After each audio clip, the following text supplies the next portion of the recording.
आखिरी अशरे को पिछले 2 अशरों पे अल्लाह ने फजीलत दी है कि रमजान के आखिरी अशरे में इबादत का सवाब बकिया 2 अशरों से ज्यादा है। यही वजह है कि आप सल्लल्लाहु अलैहि वसल्लम रमजान के आखिरी अशरे में शद्द मिज़रहु, अम्मी आयशा रजी अल्लाह ताला अन्हा फरमाती है, तहबंद कस लिया करते थे। ये किनाया है इबादत से कि बिल्कुल पूरी पूरी रात आप सल्लल्लाहु अलैहि वसल्लम इबादत किया करते थे। और कमाल की बात यह है कि रमजान के आखिरी अशरे की जो 10 रातें हैं या 9 रातें हैं, इनमें भी फिर अल्लाह ने 9 को बराबर नहीं करार दिया, बल्कि इनमें एक रात ऐसी अल्लाह ने बनाई जो पूरे रमजान की तमाम रातों से अफजल और पूरे साल की तमाम रातों से अफजल, और उसका नाम भी अल्लाह ने खुद मुतय्यन किया कि उसका नाम है लैलतुल क़द्र। क़द्र का मतलब मर्तबे वाली, क़द्र व मंजिलत वाली, ऊंचे मकाम वाली रात। तो ये अल्लाह की आदत है कि जैसे आप देखते हैं कि मुख्तलिफ किस्म की कंपनियां मुख्तलिफ पैकेजेस निकालती हैं अपनी प्रोडक्ट को सेल करने के लिए, लोगों को फायदा पहुंचाने के लिए, खुद पैसे कमाने के लिए। अल्लाह को हमारी जरूरत नहीं है हमारी इबादत की, अल्लाह को इस बात की जरूरत नहीं है कि हम उसकी इबादत करें तो उसको कोई फायदा होगा, लेकिन अल्लाह हमें फायदा पहुंचाने के लिए, हमें इबादत की तरफ लाने के लिए, हमारी तरबियत के लिए कि ये किसी तरह किसी बहाने आ जाएं। जैसे देखें मार्केटों में सेल लगती है ना, चीजें सस्ती हो जाती हैं, कंपनी का तो उसमें अपना मफाद होता है, तो गरीब से गरीब आदमी भी उस सेल की वजह से सस्ते में वो चीजें खरीदना शुरू कर देते हैं। तो अल्लाह ताला का तो कोई मफाद नहीं है हमसे, लेकिन अल्लाह हमें फायदा पहुंचाने के लिए मुख्तलिफ किस्म के पैकेज देते हैं। क्या और रमजान का एक पैकेज है जिसमें गुनाहगारों को तौबा की तौफीक मिलती है। पूरे साल कुछ नहीं किया तो कुछ रमजान में कर लो, पूरे साल मस्जिद में इबादत की तौफीक नहीं मिली तो चलो उम्रा की आज तुम्हें तौफीक मिली, मस्जिद हराम में इबादत कर लो, यहाँ तो मैं 1 पर 1 लाख तुम्हें दूंगा। तो ये जो अल्लाह की तरफ से पैकेज हमें मिलते हैं, ये अल्लाह के फायदे के लिए नहीं, हमारे फायदे के लिए, कि हम जैसे नालायक शायद सवाब का सुन के कि भाई एक एक नेकी का सवाब बहुत ज्यादा बढ़ा चढ़ा कर दिया जा रहा है, तो जैसे मार्केटों में गरीब आदमी भी वो उस जो है पैकेज की वजह से खरीदारी के लिए पहुंच जाता है, तो इसी तरह जो भी आखिरत की लालच रखने वाले लोग हैं, अगरचे वो गुनहगार हैं, लेकिन इस पैकेज से फायदा उठाने का अल्लाह उनको मौका देता है। पूरे साल कुछ नहीं किया तो अब आओ, मेरी तरफ से सेल लगी हुई है, मेरी तरफ से एक एक नेकी पे लाखों नेकियां दी जा रही हैं, आओ मेरी तरफ और इस बहाने कुछ इबादत कर लो। तो अक्लमंद लोग अल्लाह की इस ऑफर से फायदा उठाते हैं, अल्लाह की तरफ से पेश करदा इस ऑफर से और अल्लाह की इस रहमत से फायदा उठाते हैं। तो वो रहमत क्या है? कुरान ने उस रहमत को बयान किया कि ये जो लैलतुल क़द्र की रात है, ये अल्लाह की तरफ से इतना बेहतरीन पैकेज है कि कुरान खुद इसका तस्करा करता है, लैलतुल क़द्री खैरुम मिन अल्फ शहर। फरमाया कि अल्लाह कह रहा है कि किसी ने 1000 महीने इबादत की, जो तकरीबन 83 साल बनते हैं, तो 83 साल की इबादत का अजर एक तरफ और इस एक रात की इबादत का अजर एक तरफ। आप बताइए कितना बेहतरीन अल्लाह की तरफ से ये अल्लाह की रहमत का मामला है और अल्लाह की तरफ से ये कितना बेहतरीन पैकेज है। तो इतना ज्यादा उसमें सवाब, और अल्लाह ने बताया कि ऐसी बरकत वाली रात है। 2 जगह कुरान ने इसका तस्करा किया, इन्ना अंज़लनाहु फी लैलतिन मुबारका, कि हमने इस रात में कुरान को नाजिल किया और ये बरकत वाली रात है। एक जगह कुरान कह रहा है बरकत वाली रात, एक जगह कुरान कह रहा है क़द्र व मंजिलत वाली रात, और दोनों जगह कुरान कह रहा है कि हमने इस रात को की सिलेक्शन की है कुरान को नाजिल करने के लिए। तो एक फजीलत तो इस रात की ये है कि इसमें इबादत का अजर हजारों गुना बढ़ जाता है। आप 83 साल मुसलसल इबादत करते रहें और इस एक रात में आप इबादत करें तो अल्लाह की रहमत है कि उस एक रात की इबादत का सवाब 83 साल की इबादत के बराबर हो जाएगा। तो बहुत ही महरूमी की बात है कि कोई शख्स इस रात को सोते में गुजार दे। और उलमा ने ये बयान किया है कि जो भी फजीलत वाले दिन या फजीलत वाली रातें होती हैं, उनमें जैसे इबादत का सवाब बढ़ जाता है, गुनाह का अजाब भी उसी हिसाब से कई गुना बढ़ जाता है। जैसे मस्जिद हराम के बारे में हदीस में आता है कि एक नमाज 1 लाख के बराबर, लेकिन कुरान क्या कहता है? वमन युरिद फीही बिइल्हादिन बिगुल्मिन नुज़िक़हु मिन अज़ाबिस सईर। मस्जिद हराम में जुल्म और गुनाह का कोई भी मासियत जो है, गुनाह है, उसका अजाब भी कई गुना बढ़ जाता है। इसलिए उलमा कहते हैं कि मस्जिद हराम में एक जुर्म वो 1 लाख जुर्मों के बराबर है। मस्जिद हराम में एक चोरी 1 लाख चोरियों के बराबर है। मस्जिद हराम में एक झूठ 1 लाख दफा झूठ बोलने के बराबर है। तो सिर्फ नेकी का सवाब नहीं बढ़ता, गुनाह का अजाब भी बढ़ जाता है। इसी तरह उलमा कहते हैं कि रमजान में जैसे नेकी का सवाब कई गुना बढ़ता है, गुनाह का अजाब भी कई गुना बढ़ता है। जैसे मस्जिद में नेकी का सवाब बढ़ गया, मस्जिद में अगर आप जुर्म करते हैं, गुनाह करते हैं, तो अजाब भी बढ़ेगा कि अल्लाह के घर में तुम गलत कैसे कर रहे हो। तो इसी तरह याद रखिए कि लैलतुल क़द्र में 3 किस्म के लोग हैं। एक तो वो लोग जो इबादत करके इस रात को कीमती बनाते हैं और 83 साल की इबादत अपने खाते में, अपने अमाल नामे में डाल लेते हैं। एक वो लोग हैं जो महरूम होते हैं, पूरी रात सोते रहते हैं, लेकिन वो भी खुशकिस्मत हैं कि चलो ईशा की नमाज जमात से पढ़ी, फजर की जमात से पढ़ी, किसी दर्जे में उनको भी सवाब मिल गया, तरावी की कुछ रकतें पढ़ ली जितनी अल्लाह ने तौफीक दी। ये वो लोग हैं जिन्होंने इस रात को बहुत हद तक जाया कर दिया, लेकिन खसारे वाला काम इन्होंने नहीं किया। खसारे वाले वो लोग हैं जो इस रात में भी गुनाह नहीं छोड़ते, ड्रामे देख रहे हैं, फिल्में देख रहे हैं, गीबतें कर रहे हैं और ईशा की नमाज जमात से नहीं पढ़ रहे, गुनाह कर रहे हैं, फजर की नमाज जमात से नहीं पढ़ रहे। तो ये बदबख्त लोग हैं। तो खूब याद रखिए कि लैलतुल क़द्र में जैसे इबादत का सवाब बढ़ता है, ऐसे ही गुनाह का अजाब भी कई गुना ज्यादा बढ़ जाता है। और यही हिकमत है, उलमा बयान करते हैं कि रसूलुल्लाह सल्लल्लाहु अलैहि वसल्लम ने हमें यकीनी तौर पर लैलतुल क़द्र की रात मुतय्यन करके नहीं बताई। आपने ये फरमाया कि ताक रातों में तलाश करो, आखिरी अशरे में तलाश करो। वो रात स्पेसिफिक मुतय्यन नहीं की। उसमें यही हिकमत उलमा बयान करते हैं कि अगर वो रात मुतय्यन कर दी जाती और फिर इसमें उस रात में कोई पूरी रात सो के जाया करता, तो अल्लाह की उस पर हुज्जत ताम हो जाती। अल्लाह कहते तुझे तो पता था कि आज लैलतुल क़द्र की रात है, तूने आज गुनाह कैसे किया, तूने इस रात को जाया कैसे किया, तो और ज्यादा अजाब आ सकता था। ऐसा ना होता कि दुनिया में ही अजाब आ जाता। तो इसलिए अल्लाह ने इसको मख्फी कर दिया कि थोड़ा सा कंफ्यूजन में डाल दिया कि ताकि उसमें अगर कोई उस रात को जाया करता है तो उसको यकीनी तौर पर अफसोस ना हो सकता है वो ये सोचे शायद आज की रात ना हो, बल्कि हो सकता है कल या परसों की रात लैलतुल क़द्र हो जाए। एक हिकमत तो उलमा ये बयान करते हैं। दूसरी हिकमत ये बयान करते हैं कि अगर लैलतुल क़द्र की रात मुतय्यन कर दी जाती और उस रात इत्तेफाक से कोई सोता रह जाता, बीमारी की वजह से इबादत न कर पाता, तो फिर वो बकिया रातों में बिल्कुल भी इबादत ना करता। वो कहता लैलतुल क़द्र तो गुजर गई, अब मैं रात जाग के क्या करूंगा, असल जो अल्लाह की तरफ से रहमत वाला मामला था वो तो मैंने ज़ाया कर दिया। तो अल्लाह ने इस उम्मत पर एहसान किया कि बता दिया भाई आखिरी अशरा है और ताक रातों में इम्कान ज्यादा है, ताकि कोई 21वीं रात को इबादत ना कर सके तो उसको ये ख्याल ना हो कि भाई अब लैलतुल क़द्र का चांस ही खत्म हो गया, भाई हो सकता है 22वीं हो सकता है 23वीं हो। तो इस लालच में, इस उम्मीद में वो 10 की 10 रातें इबादत करेगा। और तीसरी हिकमत उलमा ने यह बयान की है कि लैलतुल क़द्र की रात को 100% मुतय्यन करके नहीं बताया गया ताकि लोग इस बहाने ज्यादा इबादत करें और जो तलबगार हैं उन्हीं को मिले। अब जो आखिरी 10 अशरे में यकीनी तौर पर पूरी इबादत करेगा उसके लिए तो लैलतुल क़द्र यकीनी है। जो आखिरी अशरे में कुछ रातें जागेगा, कुछ रातें नहीं जागेगा, तो उसके बारे में इम्कान है कि शायद लैलतुल क़द्र इससे फौत हो गई हो। हाँ, ताक रातों में जो इबादत करेगा, तमाम ताक रातों में 21वीं में, 23 में, 25 में, 26वीं, 27वीं रात, 29वीं रात, तो उसके बारे में भी इम्कान है कि वो लैलतुल क़द्र को पा लेगा।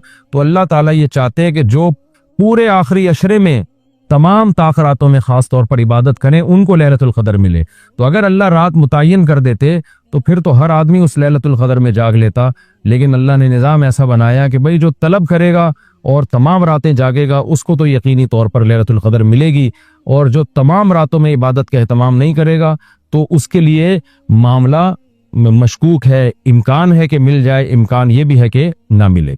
तो इसलिए भी उलमा कहते हैं कि लैलतुल क़द्र की यकीनी तौर पर तायीन नहीं की गई। बहरहाल बहुत कसरत से इस बारे में रिवायात हैं जिनमें आता है कि रमज़ान के आखिरी अशरे में और रमज़ान की ताक रातों में खास तौर पर आप सल्लल्लाहु अलैहि वसल्लम ने फरमाया कि लैलतुल क़द्र को तलाश करो। तो हमें लैलतुल क़द्र में करना क्या है? इसमें कुछ बिदअतें भी फैली हुई हैं। जत्थे बना के मस्जिदों में जाना और इज्तिमाई इबादतें करना, ये तमाम चीज़ें असलाफ से साबित नहीं है और इनको दीन समझ के करेंगे ये बिदअत हो जाएंगी। सुन्नत से दूर हैं ये सब चीज़ें।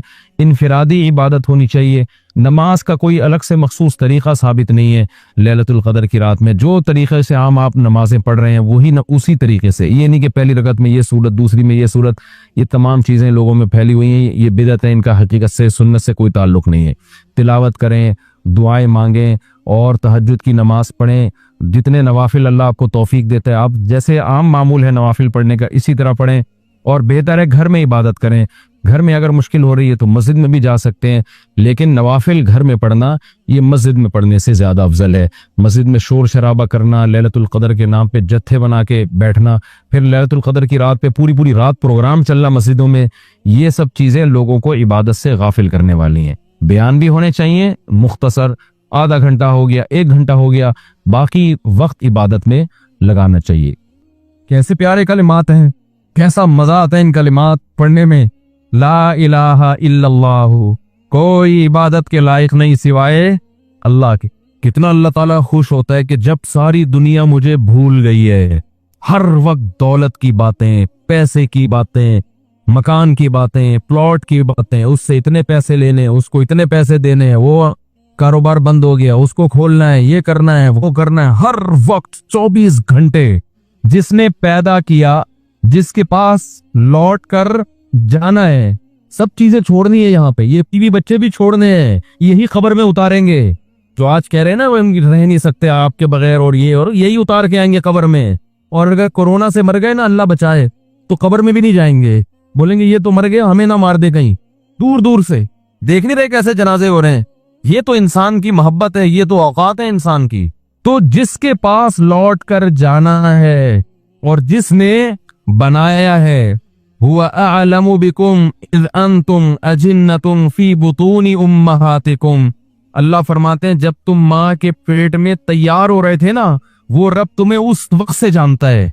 उस वक्त तो वालिदैन भी इंसान को नहीं जानते। कितना करीबी ताल्लुक, हर एक का तज़किरा जबान से करेगा, नहीं करेगा जो सबसे ज्यादा करीब है उसका तज़किरा नहीं करेगा। और अगर अल्लाह का जिक्र करेगा भी तो किसी ने कोई वजीफा बताया होगा, जिन भगाने के लिए, दुकान खुलवाने के लिए, कारोबार खुलवाने के लिए, जी की शादी नहीं हो रही, अपनी नहीं हो रही है तो पछता रहा है उसको भगाने के लिए, हो गई है तो बच्चे नहीं पैदा हो रहे, हो गए तो वो चित्रौल लगा रहे हैं उनको सीधा करने के लिए, अल्लाह को खुश करने के लिए, अल्लाह की मोहब्बत में अल्लाह का नाम लज्जत से लेने के लिए, कि मुझे बस उससे मोहब्बत है, उसका नाम लेने में मुझे मजा आता है। इस नियत से जिक्र करने वाले मार्केट में बहुत शॉर्ट मिलेंगे आपको, बहुत कम लोग मिलेंगे। कोई बैठा हो ना सुबह अल्लाह अल्लाह कर रहा हो, क्यों कर रहे हो? वो जो फला पीर साहब ने बताया था, वो फला पीर साहब ने कहा था ये करोगे तो ये वाला काम हो जाएगा। और भाई अल्लाह ने पैदा किया है, जैसे दुनिया का तस्करा करते हो बगैर जरूरत के करते हो ना। खवातीन जब आपस में मिलती हैं, दूसरे का लिबास देखती हैं, बहन कहाँ से खरीदा, कितने का खरीदा, जरूरत होती है, हालांकि जेब में एक पैसा भी नहीं होता खरीदने का। लेकिन मोहब्बत जिस चीज से होती है उसका तस्करा करने में इंसान को, बोलो ना भाई, मजा आता है। मर्द जब आपस में बैठते हैं तनख्वाह पूछ रहे होते हैं, कैसा चल रहा है बिजनेस, क्या हो रहा है, कितना प्रॉफिट हुआ। जिस चीज से मोहब्बत है इंसान को उसका नाम लेने में मजा आता है। ये मजा अल्लाह का नाम लेने में भी पैदा कर जाए अपने दिल में, तो वही कैफियत होगी कि दम रुका समझो अगर दम भर भी ये साहर रुका। मेरा दौरे जिंदगी है जो, ये जो दौरे जाम है। हजरत फरमाया करते थे, हमारे हजरत जब बयान करते ना और अल्लाह की मोहब्बत में कभी कोई शेर सुना दिया तो पूरा मौजू उनका चेंज हो जाता था। जैसे मैं शादियों पे आता हूं ना अगर, तो पूरा मौजू मेरा क्या हो जाता है, अरे जहन्नम की बात चल रही हो, वहां की होलनाकियां चल रही हो, सांप बिच्छू, और किसी ने शादी की बात कर ली तो हमारा पूरा टॉपिक चेंज हो जाता है ना। तो हमारे हजरत का जब बयान होता था, कहीं से अल्लाह की मोहब्बत का कोई तस्करा आ गया, अल्लाह की नेमतों का, पूरा बयान चेंज। और फिर हजरत फरमाते थे कि कुछ ना, फिर ये शेर पढ़ते थे, कुछ ना रास्ते का पता हमको न मंजिल की खबर, कुछ न रास्ते का पता हमको न मंजिल की खबर, जा रहे हैं जिस तरफ हमको लिए जाता है दिल। यानी हमें नहीं पता अब हमने कहाँ जाना है, अब तो हमें दिल लेके जिधर जा रहे हैं हम वहां चल रहे हैं, दिल घसीट रहे हैं वो। तो अल्लाह की मोहब्बत में ये हाल कि अब दिल जहां लेके जाएगा वहां, तो दिल तो यही कह रहा था बस अल्लाह का तस्करा करो बैठ के। तो इसी तरह याद रखें, ये जो अहलुल्लाह जो दुआ मांगते हैं, ये दुनियादारों की आदत होती है, दुआ मांग रहे हैं कबूल नहीं हो रही, हम तो काम ही नहीं बन रहा, 20 साल से शादी कर रहे हैं, शादी नहीं हो रही, 20 साल से कारोबार की दुआ मांग रहे हैं, कारोबार नहीं मिल रहा, 25 साल से ये दुआ मांग रहे हैं, ये नहीं हो रही। ये दुनियादारों की आदत है। अहलुल्लाह कहते हैं दुआ मांगने की तौफीक मिल रही है, बस इससे बड़ी कोई नेमत नहीं है, कुछ ना मिले हमें। हजरत उमर रजी अल्लाह तआला अन्हु का कौल है ना कि मुझे इससे गरज नहीं है कि मेरी दुआएं कबूल हो रही हैं कि नहीं हो रही, मुझे इसकी फिक्र होती है कि दुआ मांगने की तौफीक मिल रही है कि नहीं मिल रही। अगर अल्लाह अपने सामने हाथ उठाकर दुआ मांगने की तौफीक दे रहा है कि इतनी बड़ी नेमत है कि इस नेमत के बाद मजीद हमें कुछ नहीं चाहिए, भाई अल्लाह तौफीक दे मेरे सामने हाथ उठा के मांगो, तो ये हर एक को थोड़ी मिलती है तौफीक। आज दुनिया में दुआएं मांगने वाले सबसे कम हैं, सबसे कम। एक तो मांगते नहीं, ऊपर से मांगते हैं तो ऐसे बददिली के साथ कि वो दिल ही नहीं लग रहा होता उनका, और फिर 2-4 दफा मांगे बोले कबूल, जाके देखें कबूल हुई है कि नहीं हुई है। रिस्क मांगे कि अल्लाह मुझे इसके हलाल कुशाद अता फरमा, उसके बाद बटवा निकाल के चेक कर रहे हों, यार कुछ भी नहीं आया, वैसे के वैसे ही है। कारोबार लॉकडाउन की वजह से ठप हुआ है, बिजनेस का बेड़ा गर्क हुआ है। तो भाई जो अहलुल्लाह है वो कहते हैं देखो जितना ताल्लुक दुआ के वक्त इंसान का अल्लाह के साथ होता है ना, इतना किसी और चीज में नहीं होता। बराह रास्त अल्लाह से अपनी जबान में मांग रहा है। भाई जिक्र में तो कम से कम इतना होता है कि तर्जमा नहीं आता तो पता ही नहीं होता क्या पढ़ रहा हूं मैं, लेकिन जब दुआ मांग रहा होता है तो बराह रास्त अल्लाह से ताल्लुक, ये तो बहुत गहरा ताल्लुक है। तो दुआओं में जान खत्म, दुआओं में लज्जत बोलो ना भाई खत्म। जब अल्लाह से ताल्लुक ही कमजोर पड़ता चला जाएगा तो भाई फिर जो अल्लाह को खुश करने के लिए जो आमाल अल्लाह ने बताए वो कहां से पूरे होंगे, वो तो हो ही नहीं सकते पूरे। तो इसलिए जिक्रुल्लाह को हल्का नहीं समझना चाहिए। मैं वो तर्जमा बता रहा था कि चौथे कलमे का ला इलाहा इल्लल्लाहु, कोई इबादत के लायक नहीं सिवाय उस अल्लाह के, लहुल मुल्क, उसी के लिए बादशाही है, वलहुल हम्द, तारीफ सिर्फ उसी के लिए। ये जो कहते हैं फला भी अच्छा, फला पैसा अच्छा, फला की गाड़ी अच्छी, फला की बिल्डिंग अच्छी, फला का प्लॉट अच्छा, बहरिया टाउन का मकान अच्छा, इस्लामाबाद की रिहाइश अच्छी, तो लहुल हम्द, अल्लाह तारीफ के काबिल सिर्फ कौन है? तो बाकी सब मिट्टी फना होने वाली चीजें। तो भाई बहरिया टाउन का जो मालिक है कल वो भी कब्र में उतरेगा। हम और आप किस खेत मूली हैं? 2-4 बंगले बन गए बहरिया टाउन में, 8-10 प्लॉट हो गए, वो आदमी तमीज से बात करना ही छोड़ देता है। बात बात पे बता रहा हूं, बहरिया टाउन में रिश्ता लेने भेजेगा, बहरिया टाउन में प्लॉट, तो रिश्ता लेने भेजने की फिर जरूरत नेट पे डाल दे, ठीक है ना? ऐसा ही है ना, रिश्ते खुद आएंगे, धक्के दे दे के आएंगे, हटो बे। आपके लिए वो जो लोग मुझे कह रहे थे रिश्ता तलाश कर रहे हैं मिल नहीं रहा, मैं कह रहा हूं तुम्हारी जेब में कुछ है ही नहीं तो रिश्ता कहां मिलेगा? कह रहे इस्तिखारा भी निकाल लिया फिर भी नहीं मिल रहा। इस्तिखारा नहीं निकालो, पैसे निकाल, पैसे निकालोगे तो रिश्ता मिलेगा। और अगर पैसे पे नहीं है तो पैगाम भेजो, सब्र करो, अगर कोई कबूल करे ठीक है, नहीं करे तो सब्र करो। दुनिया मुस्ताफिर खाना है भाई, 4 शादियां करनी है, लेकिन जो जिस चीज की चाहत है जरूरी थोड़ी कि वो पूरी भी हो जाए। कोशिश करने का मैं मशवरा देता हूँ, शादी हो भी जाएगी इसकी कोई गारंटी नहीं है, और हो के निभा भी पाएंगे इसकी भी कोई गारंटी नहीं है। अब लैलतुल कद्र में शादी फिर शुरू हो गई, तो मसाइल यही चल रहे हैं ना। तो अल्लाह का क्या फरमाया कि लहुल मुल्क वलहुल हम्द, ए अल्लाह तेरे लिए ही बादशाही और उसी के लिए हम्द, युही व युमीत, इतना जबरदस्त कुदरत वाला कि जिसको चाहता है जिंदगी देता है और जिसको चाहता है मार देता है। हयात भी हमारी मर्जी से नहीं, पानी में इंसान बना के माँ के पेट से बाहर निकाल देता है। ये जिंदगी है, हम अपनी मर्जी से बने हैं, और ऐसे तसर्रुफ जाने का इरादा होगा नहीं लेकिन अल्लाह ले जाएगा। कैसी एड़ियां रगड़ो, ये जितने लोग दुनिया से गए हैं ये अपनी मर्जी से थोड़ी हैं। कैसे बड़े बड़े वडेरे होते हैं, कैसे बड़े बड़े पावरफुल ताकतवर लोग होते हैं, दुनिया उनके इशारों पे चलती है, लेकिन जब जाने का वक्त आता है पूरी एड़ी चोटी का जोर लगा लेते हैं, मगर मौत अपने शिकंजे गाड़ लेती है, छोड़ती नहीं है ना मौत। कैसे पटकती है मौत। अब ये जो कोरोना वायरस से इतने लोग मर गए, किसी को पता था कि मरेंगे? उनको अंदाजा था पहले से। तो युही व युमीत, इंसान अल्लाह की तारीफ में इल्कामात कहते हैं, अल्लाह वही है हयात देता है और वही जिंदगी देता है। वहुवा हय्युल ला यमूत, वो जिंदा है, उस पर कभी मौत नहीं आएगी। वहुवा अला कुल्लि शैइन कदीर, और वो हर चीज पर कुदरत रखता है। तो ये कलिमा 100 दफा तर्जमा सोच के, मफहूम सोच के, सिर्फ अल्लाह को खुश करने के लिए, इस नियत से कि अल्लाह की मोहब्बत की चिंगारी हमारे दिल में पैदा हो जाए, तो इरादा करते हो कि नहीं करते भाई? जिंदगी भर मामूल बनाओ, 100 दफा सुबह, 100 दफा शाम। शैतान क्या करेगा कि जब आप बैठोगे तो दिल नहीं लगेगा आपका, कहोगे मुफ्ती साहब ने तो कहा था दम रुका, समझो अगर दम भर भी है सागर रुका। जिक्रुल्लाह की तो ऐसी लज्जत है कि 1 मिनट के लिए जबान रुक गई तो हमारा दम घुट गया। हमारा तो पढ़ने में दम घुट रहा है, फुप्पी का फोन आ रहा है, मोबाइल बार बार उठा के चेक कर रहे हैं, यार किसका फोन। आजकल जिक्र कर रहे होते हैं ना, देखो तराबी में हर 2 रकत की बात बाज लोग चेक कर रहे होते हैं, कुछ आ गया तो नहीं है, खाला का फोन है, पुप्पी का फोन है, फलाने का है, क्या है वो सब। तो वो तो इतनी टेंशन है आजकल जिक्र करना। आप कहेंगे मुफ्ती साहब ने फोन किया, मुफ्ती साहब ने बयान किया था कि दम रुका समझो अगर दम भर भी ये सागर रुका, तो आपका दिल नहीं लगेगा। तो छोड़ना नहीं है, दिल लगे या ना लगे, थोड़े दिनों के बाद इसकी लज्जत देखो, टेस्ट गेन करना पड़ता है ना। मुझे याद है जब ये ड्यू नई नई आई ना, तो पेप्सी वाले ड्यू फ्री में बांट रहे थे, क्योंकि पहली दफा ड्यू पीना ऐसे लगता है जैसे खांसी का शरबत पी रहे हैं। ऐसा ही था ना, लोग नहीं पी रहे थे, उन्होंने फ्री बांटी। हमारी कौम ऐसी है, फ्री में आप ब्लीच भी पिलाते हैं तो पी लेगी, भाई फ्री है ना, पैसे थोड़ी खर्च हो रहे हैं। तो लोगों ने फ्री में पीना शुरू करते करते उस टेस्ट की क्या हो गए, बोलो ना यार, आदत पड़ गई उसकी।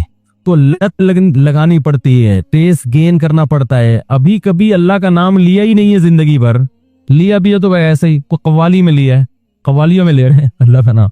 तमीज बैठ के अल्लाह का नाम लेना, इसका भी एक टेस्ट है, क्योंकि गलत चीजों का टेस्ट इतना ज्यादा।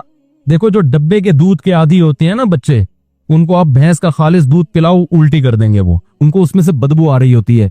हालांकि वो बदबू नहीं बल्कि खुशबू होती है, भैंस के दूध में बदबू होती है, खुशबू होती है, खुशबू है। मैं सऊदीया गया ना, 2 महीने का वीजा था मेरा, तो 2 महीने मैंने भैंस दूध नहीं मिला, डब्बे का ही पीते रहे। हालांकि वो भी यही होता है, लेकिन एक प्रोसेस से गुजर के पता नहीं उसमें वो जायका ही नहीं था। जब मैं यहाँ आया, किचन में जाते ही मैंने जैसे ही दूध की देगची का ढक्कन हटाया है, जो खुशबू के झोंके आए हैं, मैंने कहा यार कैसा प्यारा दूध हमें अल्लाह ने दिया है। फौरन गिलास भर के पिया, इतना जायके वाला दूध है ये। तो जो डब्बे के दूध का आदी हो, उसे भैंस का दूध पहले 1 चम्मच पिलाओ, देखो उल्टी तो नहीं कर रहा, फिर 2 चम्मच, आहिस्ता आहिस्ता आहिस्ता आहिस्ता, फिर उसे ऐसा चस्का लगेगा कि डब्बे का उसको अच्छा नहीं लगेगा। जिस बच्चे को देसी घी खाने की आदत नहीं है, तो उसे आहिस्ता आहिस्ता देसी घी चटाना पड़ता है। थोड़े दिनों में देसी घी की लज्जत से मानूस हो जाएगा, फिर उसे ये दूसरा घी अच्छा नहीं लगेगा। और अब जैतून इतना खाते हैं, उन्हें जैतून न मिले तो मर जाएं। हमारे यहाँ जैतून किसी को खिलाओ, वो कहते ये क्या कड़वा। तो ऐसे याद रखो, इंसान अपनी जबान का जायका खराब कर देता है, तो अल्लाह का जिक्र करते करते करते करते क्या होगा, टेस्ट गेन हो जाएगा। आपको पता है जो आजान सुनने के आदी हैं, उनको यूरोप में, अमेरिका में बड़ी टेंशन होती है कि बहुत दिनों से आजान की आवाज नहीं सुनी, क्योंकि उनके कान इस टेस्ट के आदी हो चुके होते हैं। फजाओं में अल्लाह का नाम गूंजता हुआ सुनाई नहीं दे रहा। जब फजर के वक्त खामोशी होती है ना, कैसे मुख्तलिफ मस्जिदों से अल्लाह का नाम फजाओं में गूंजना शुरू, उधर से आवाज आती अल्लाहु अकबर अल्लाहु अकबर, उधर से आवाज आती अल्लाहु अकबर अल्लाहु अकबर, उधर से आवाज आती है। हम इस टेस्ट के आदी हो चुके हैं, हमें ये आवाज अगर ना आए तो हमारी तबीयत में बेसुकूनी होती है। हमारे कजन एक अमेरिका में, मैं वीडियो कॉल पे बात कर रहा था उनसे पे, तो मेरा घर तो मस्जिद के बिल्कुल ऊपर है, अजान की आवाज बहुत तेज आती है अल्हम्दुलिल्लाह। तो मैं जब बात कर रहा था, बात करते करते ईशा की अजान हो गई, तो वो अजान की आवाज उनको आई, कह रहे आज मैंने 10 साल के बाद बराह रास्त अजान की आवाज सुनी है। उनको सुकून मिल रहा था। तो भाई रोजाना ये कलमा, या सुभान अल्लाहि वल्हम्दुलिल्लाहि वला इलाहा इल्लल्लाहु वल्लाहु अकबर, ये तीसरा कलमा है, ये पढ़ ले सुबह बैठ के। नबी सल्लल्लाहु अलैहि वसल्लम ने फरमाया ये तीसरा कलमा जिसे कहा जाता है ना, ये अल्लाह को इतना महबूब है कि सूरज जिन चीजों पे तुलू होता है ना, सारी कायनात पे ही तुलू होता है ना, तो उन सबसे ज्यादा महबूब अल्लाह को ये कलिमात है। सुभान अल्लाहि, अल्लाह हर ऐब से पाक है, वल्हम्दु लिल्लाहि, तमाम तारीफें अल्लाह के लिए हैं, वला इलाहा इल्लल्लाह, उसके सिवा कोई इबादत के लायक नहीं है, वल्लाहु अकबर, और वो अल्लाह सबसे बड़ा है। तो ये कलमात पढ़ना किस नीयत से है भाई, शताबी हो जाए, बोलो ना, कारोबार भी बरकत हो जाए। तो कुछ अल्लाह से जो वहशत की है ना, कअन्नहुम हुमुरुम मुस्तनफिरा, नबी सल्लल्लाहु अलैहि वसल्लम जब लोगों को अल्लाह की तरफ बुलाते तो ये ऐसे भागा करते थे ना अल्लाह का तस्करा सुन के। तो अल्लाह ने फरमाया ऐसे हैं जैसे वहशी गधे होते हैं ना, वहशी गधा ज़ेबरा को कहते हैं। जब आप जंगल में जाए, मैं तो गया हूं, मैंने ज़ेबरे की आंखों से देखे, जैसे ही थोड़ा सा करीब जाएंगे वो बहुत दूर भाग जाएगा, क्योंकि वो आपसे मानूस नहीं है। जंगल के जानवर मानूस नहीं होते। अल्लाह कुरान में शिकायत कर रहे हैं इंसान की कि इनको अल्लाह से इतनी वहशत है, अल्लाह को पहचानते ही नहीं है कि जब इनके सामने अल्लाह का तज़किरा किया जाए, अल्लाह की बात की जाए, ऐसे भागते हैं जैसे वहशी गधे। तो यही हाल उन लोगों की है जो अल्लाह के जिक्र से मानूस नहीं है।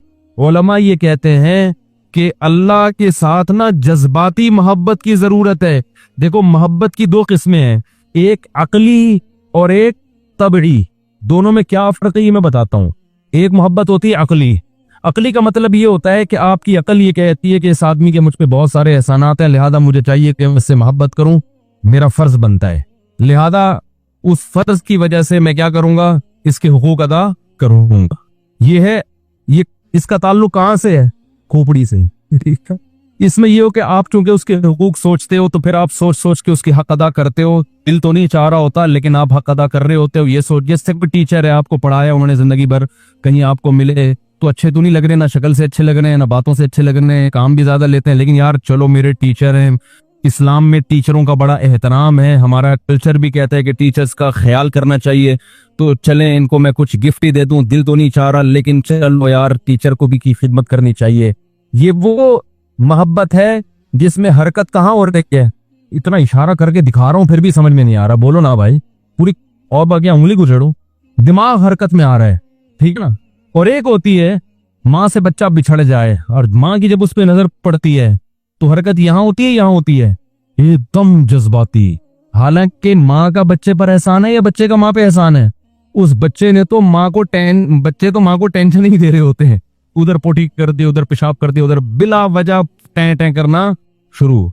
हमारे यहाँ तो अल्लाह का शुक्र है बच्चे हैं, अल्लाह सब घरों को बच्चों से आबाद करे। फैमिली प्लानिंग की लानत से अल्लाह बचाए, घरों की रौनक ही खत्म कर दी। तो बच्चे जहां हंसते हैं वहां रोते भी हैं, और बच्चों ने टाइम मैनेजमेंट का कोई कोर्स नहीं किया। बहुत अखपल तरीके से हंसेंगे, अखपल तरीके से रोएंगे। हंसते भी ऐसे हैं कि नॉन स्टॉप, किसी की परवाह नहीं करते, तभी उनकी खिलखिलाहट अच्छी भी बहुत लगती है। हंसते हैं ना फुल स्पीड के साथ, बच्चों की हंसी देखकर कितना अच्छा लगता है। तो रोते भी इसी तरह हैं, वो नहीं देख रहे होते अब्बा सो रहे हैं, कोई नमाज पढ़ रहा है, कोई तरावी पढ़ रहा है, but time time time time शुरू। तो ये तो माँ का एहसान है, इसकी टैं टैं को बर्दाश्त करती है, उसके कज़ाए, उसकी गंदगियां साफ करती है, उसको टाइम पे खिलाती है, नहीं खाता घुसेड़ती है उसके मुंह में निवाले बना बना के। वो फिर भी जिद कर रहा होता है, चीजें उतार उतार के फेंक रहा होता है। लेकिन अब अक्ल ये कहती है कि बच्चे को माँ से नहीं बल्कि माँ को बच्चे से मोहब्बत होनी चाहिए। यही कहती है ना अक्ल, माँ को बच्चे से हो तो समझ में आ रही है, बच्चे को क्यों हो रही है माँ से? तो ये अकल से नहीं है, ये तबई है, ये नेचुरल है, इसका अकल से ताल्लुक।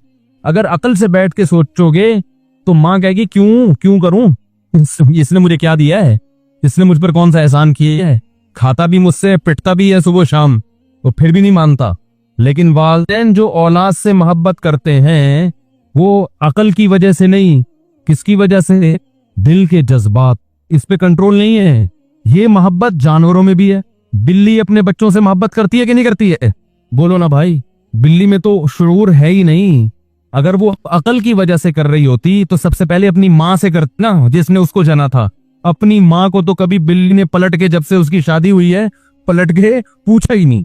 जब से उसकी जिंदगी में बिल्ला आया है ना, बिल्ली सबसे पहले किसको भूली है? अपनी माँ। बोले अम्मा टाटा। वही गोरों वाला कल्चर, 18 साल की हुई टाटा, जा रहे हैं। गोरे तो फिर भी साल में एक आध दफा मदर डे फादर डे मना के पूछ रहे थे, बिल्ली तो ये भी नहीं करती। तो अकल की वजह से अगर बिल्ली मोहब्बत कर रही होती तो अपने अम्मा से करती। चलो बिल्ली का तो उसको पता नहीं कहता कौन है मेरा, अम्मा का तो पता होता है ना। लेकिन ना ना ना ना ना, वो किसको तरजीह देती है? बच्चों को। ये है जज्बा, ये है तबई मोहब्बत। आज मुसलमान को अल्लाह से सिर्फ अकली मोहब्बत है, तबई और जज्बाती मोहब्बत नहीं है।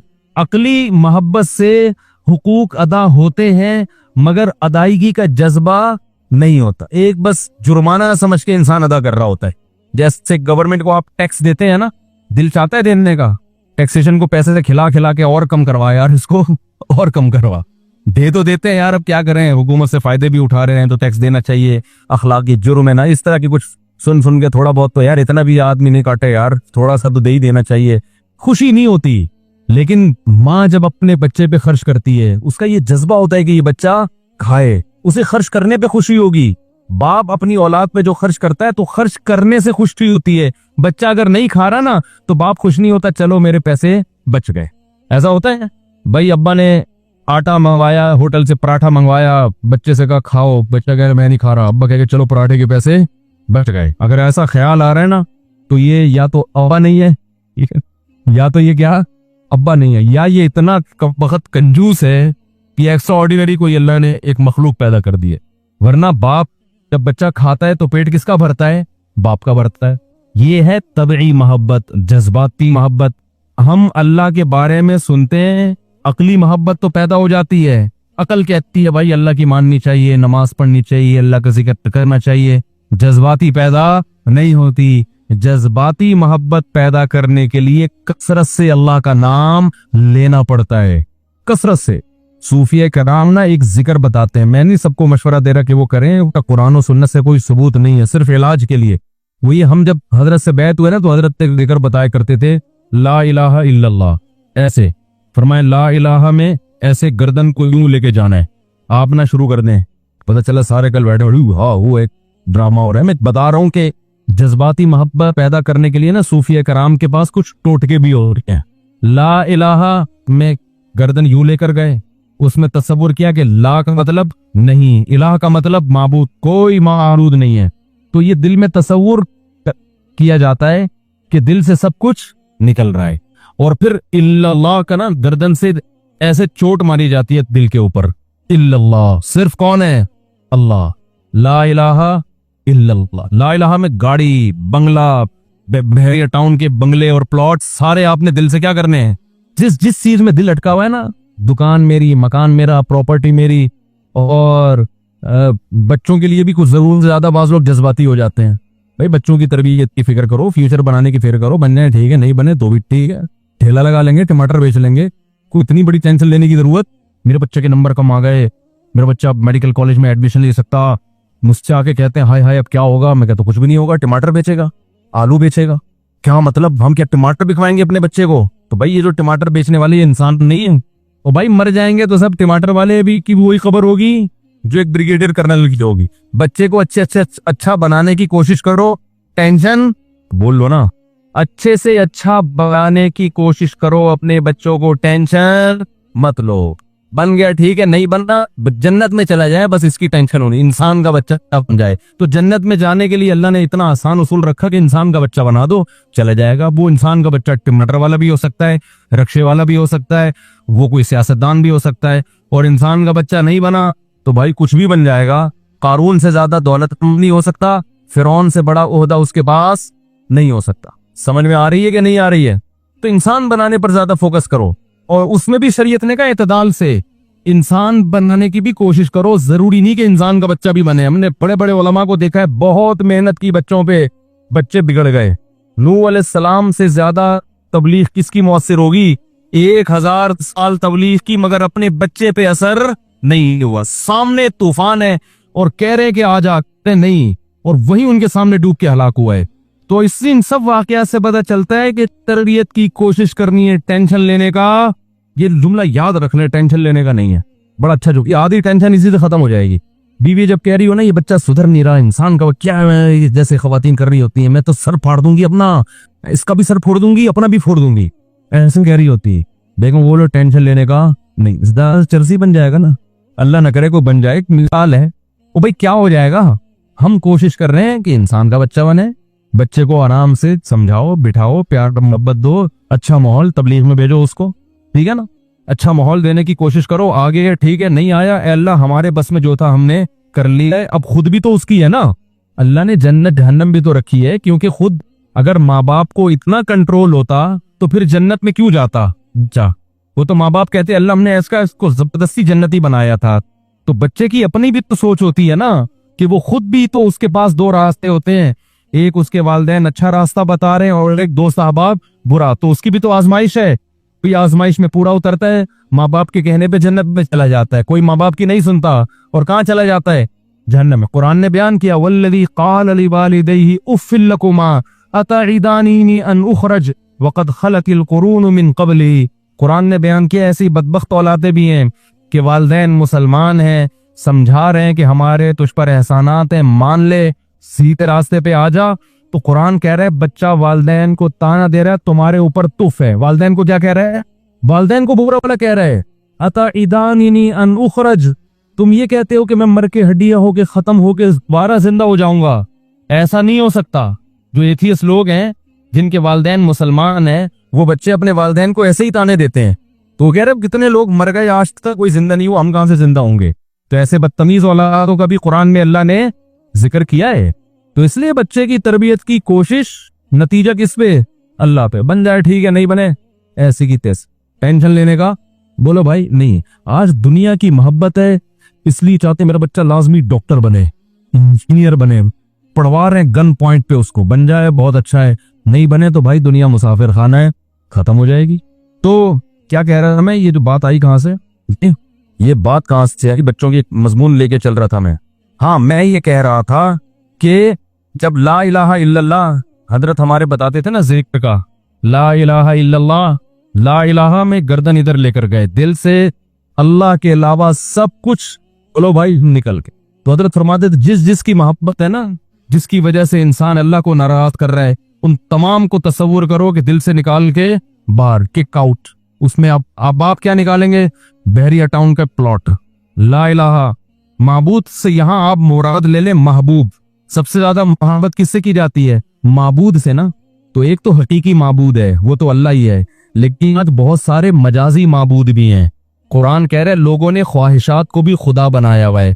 अफराईता मन इत्तखज़ा इलाहहु हवाहु, अल्लाह फरमाते हैं बहुत से लोग ऐसे हैं जिनका माबूद उनकी ख्वाहिशात होती हैं। जिनका इलाह क्या होती हैं? बोलो ना, ख्वाहिशात।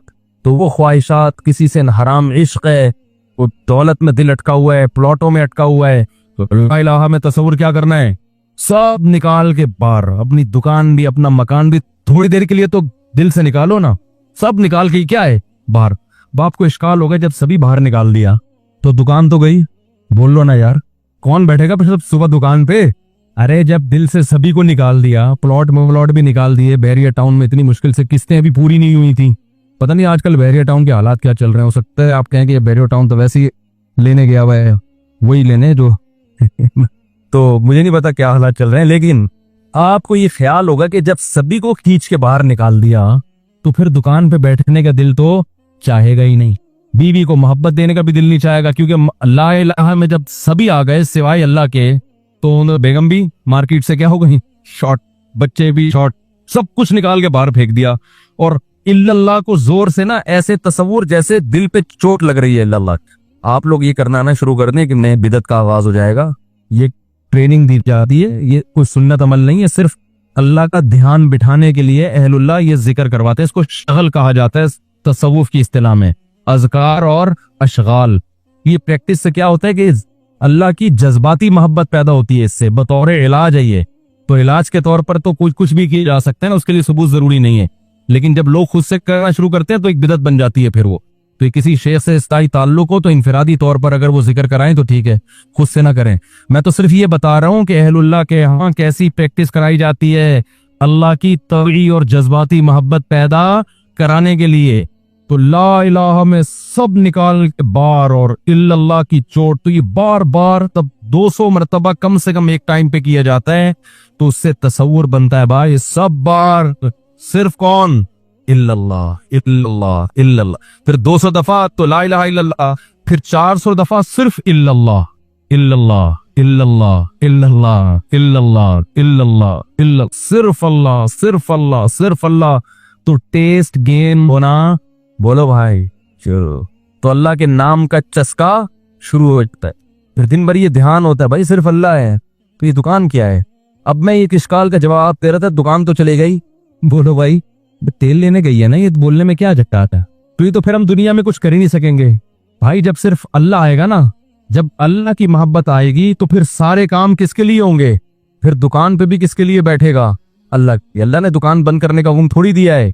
ईमानदार ताजिर क़यामत के दिन पैगंबरों के साथ होगा। हजरत अबू बकर तिजारत करते थे अल्लाह को खुश करने के लिए, मुगीरा इब्न शौबा तिजारत करते थे अल्लाह को खुश करने के लिए, हजरत उस्मान गनी तिजारत करते थे अल्लाह को खुश करने के लिए। हमारे यहाँ जामिअतुर रशीद में एक दफा कैलकुलेशन की गई, सहाबा इकराम में जो मालदार सहाबा थे ना, उनके पास पैसा कितना था। हजरत अबू बकर के बारे में कैलकुलेशन थी 5 अरब रुपए पाकिस्तानी आजकल के एतबार से, ये उनका सरमाया था आज की कीमत के एतबार से। और बास सहाबा के अरबों डॉलर के हिसाब से उनके पास सरमाए थे। तो ये तिजारत से है ना, तो इसलिए पैसा कमाना मना नहीं है, पैसे को बाप बनाना मना है। आज पैसे को बाप क्या खुदा बनाया हुआ है। बहरिया टाउन में प्लॉट खरीदना बुरा नहीं है, बहरिया टाउन को सर पे बिठा लेना, उसको अपना बाप बना लेना, ये हराम है, ये नाजायज है। आज पैसा जेब में नहीं रखते, सर पे रखते हैं बाप बना के। कहते हैं ना मजबूरी में गधे को भी बाप बनाना पड़ता है, लोग मिसाल मशहूर है ना। तो भाई जैसे गधे को बाप बनाना बुरी चीज है, ऐसे पैसे को, ये सब मिट्टी है। ये जो नोट है ना करेंसी के तगड़े कड़क कड़क, कोई वैल्यू नहीं है। ये सोना चांदी कुछ भी नहीं है। अभी आंख बंद होगी ना, अल्लाह ना करे, आंख बंद हुई, ये सोना ढेर मन कब्र में लाके रख दो, कोई वैल्यू नहीं। ये करेंसी आखिरत में चलने वाली है ही नहीं। मिस्र के मुमताज आलिम दीन प्रोफेसर डॉक्टर अहमद करीमा ने स्कूलों में नकाब पर पाबंदी की हिमायत का ऐलान कर दिया है। प्रोफेसर अहमद करीमा का कहना है कि चेहरे का नकाब न वाजिब है न फर्ज इस्लाम में खवातीन के लिए सर के बाल ढांपने का हुक्म है। मिस्र के उलमा तो दाढ़ी के कायल नहीं है, लिबरल हो गए हैं। तो मिस्र के उलमा को नहीं सुने आप, उनमें अच्छे लोग भी हैं, लेकिन मेजॉरिटी वहाँ बहुत ही लिबरलिज्म बहुत फैल गया है। तो अभी वो हैसियत नहीं रही है उन लोगों की। औरत पे नकाब बाज आइमा के नज़दीक तो फ़र्ज़ है। उम्महातुल मोमिनीन जब पर्दे की आयतें नाजिल हुई तो उन्होंने चेहरे का पर्दा किया है और उन पर चेहरा छुपाना फ़र्ज हुआ है। बाकी ठीक है, ये मसला इख्तलाफी है, लेकिन इतनी बात तो है कि शरीयत अप्रिशिएट तो करती है ना चेहरे के नकाब को। कोई औरत पर्दा करना चाहेगी तो उसको रोकने पे पाबंदी है। तो मिस्र के जिन मौलाना साहब ने ये फतवा दिया है ना कि इस्लाम में चेहरे का पर्दा फ़र्ज है या नहीं है फ़र्ज, उनसे ये पूछा जाए कि इस्लाम में क्या ये कानून बनाने की इजाज़त है कि औरत चेहरे का पर्दा नहीं कर सकती। एक औरत चाह रही है अपने चेहरे को छुपाना, आप उसको चेहरे को खोलने पर मजबूर करो, क्या इस्लाम में इसकी इजाजत है? तो कतई इजाजत नहीं है। औरत जितना पर्दा करना चाहे इस्लाम उसको अप्रिशिएट करता है। अगर शुरू में नीयत उम्रा करने की थी मगर बाद में सऊदी अरब में ही जॉब नौकरी के लिए इंटरव्यू का मौका भी मिल गया, तो क्या इंटरव्यू देना, नौकरी की तलाश करना दुरुस्त है? बिल्कुल दुरुस्त है, कोई हरज नहीं है। अल्लाह मियां ने कहा ना कि जब तुम हज के लिए जाते हो तो तिजारत करने में भी कोई हरज नहीं है, तो जाए हज की नीयत से, गरीबी में बिजनेस भी कर लें। अगर ज़कात अदा करना 1 साल की बाकी है तो वो अदा किए बगैर उम्रे पर जाना कैसा है, जबकि उम्रे से वापस आकर ज़कात अदा करने का इरादा हो, ठीक है, कर सकते हैं ऐसा। क्या औरत अपनी 2 साल की बेटी के साथ अपने महरम के बगैर उम्रे के सफर से वापस आ सकती है? देखो, उम्रे या हज का सफर ये महरम के बगैर जायज नहीं है। शदीद जरूरत के वक्त इतनी गुंजाइश है कि जैसे वहां से सऊदीया से वापस आ रही है, कोई महरम का इंतजाम नहीं है, तो इसकी मजबूरी में गुंजाइश है कि वहां से, क्योंकि आजकल वो जहाज में वो फितने का अंदेशा नहीं होता जो पहले हुआ करता था। पहले सफर में ना इतना लंबा अरसा सफर होता था, तो एहतियात के तो बहरहाल खिलाफ है, लेकिन मजबूरी है, कोई नहीं हो रहा इंतजाम, तो फिर गुंजाइश है इसकी। लेकिन उम्रे के दौरान जो है जाते हैं, 10 दिन का उम्रा है, 20 दिन का उम्रा है, या 40 दिन का हज का सफर है, ये बड़ी लंबी ट्रैवलिंग होती है। इसमें बगैर महरम के जाना बिल्कुल जायज नहीं है, और इसमें बहुत ज्यादा फितने हैं बगैर महरम के औरत के। लोग ये समझते हैं कि हम औरत के साथ मुकद्दस सफर पे जाएंगे तो फितना नहीं होगा। ये बिल्कुल बचकाना बेवकूफों वाली बातें हैं। मर्द और औरत जहां इकट्ठे होंगे एक दूसरे की तरफ अट्रैक्शन होगी, चाहे हज का सफर हो, चाहे उम्रे का सफर हो, चाहे वो फिल्म देखने जा रहे हो। इसका सिनेमा घर से, फिल्म से, हज से कोई ताल्लुक नहीं है। और हज में बहुत ज्यादा फितना होता है। अगर कोई जवान खातून हज में चली गई, उनका कोई महरम नहीं, हाजियों को बहुत टाइम मिलता है उसको पटाने का, बहुत मौका मिलता है हाजियों को। पता होता है पीछे अभी कोई मर्द नहीं है, तो वो खिदमत करना शुरू कर देंगे। कोई भी कहीं भी किसी को कोई खूबसूरत औरत नजर आती है ना, सब खिदमत करते हैं, ये मैंने देखा है। सफर में, हज में, उम्रे में, कहीं भी कोई आंटी हो, जवान हो, खूबसूरत हो, हर आदमी का दिल चाहता है कि अल्लाह को खुश करने के लिए इनकी खिदमत करे। वो ये हर आदमी, सिवाय बहुत ही जिनके दिल में अल्लाह का खौफ होता है, वो एक आध वो रिजर्व रहते हैं, वरना 99% चाहे दाढ़ी हो, नमाजी हो, हाजी हो, मुफ्ती हो, बुजुर्ग हो, कारी हो, इंजीनियर हो, डॉक्टर हो, सबका दिल चाहता है कि यार मैं इनकी जितनी खिदमत कर सकता हूं मैं करूं। ये करते हैं लोग। ठरक मर्दों में अल्लाह ने रखी है, ये निकाली नहीं जा सकती। ये हज करने से खत्म नहीं होती है, खूब समझ लो। हज में कोई चीज नहीं है जिससे अंदर के मर्दानापन कम हो रहा हो। नमाज में कोई ऐसी चीज नहीं है जिससे आपके मर्दाना हार्मोन्स या टेस्टोस्टेरोन लेवल जो है वो आपका कम हो जाए, बल्कि बढ़ता ही है। ये टेस्टोस्टेरोन जो है ना, एक मर्दाना हार्मोन्स होते हैं मर्दों में, ये जब तक होते हैं तो आदमी आदमी रहता है। उसकी औरत की तरफ अट्रैक्शन होती है। जैसे जैसे आदमी की उम्र बढ़ती है ये टेस्टोस्टेरोन लेवल आहिस्ता आहिस्ता क्या होता है, कम होना शुरू होता है। 16 साल में पीक पे होता है ये, 16 साल की उम्र में ये उबल रहा होता है, ठीक है ना इतना ज्यादा होता है।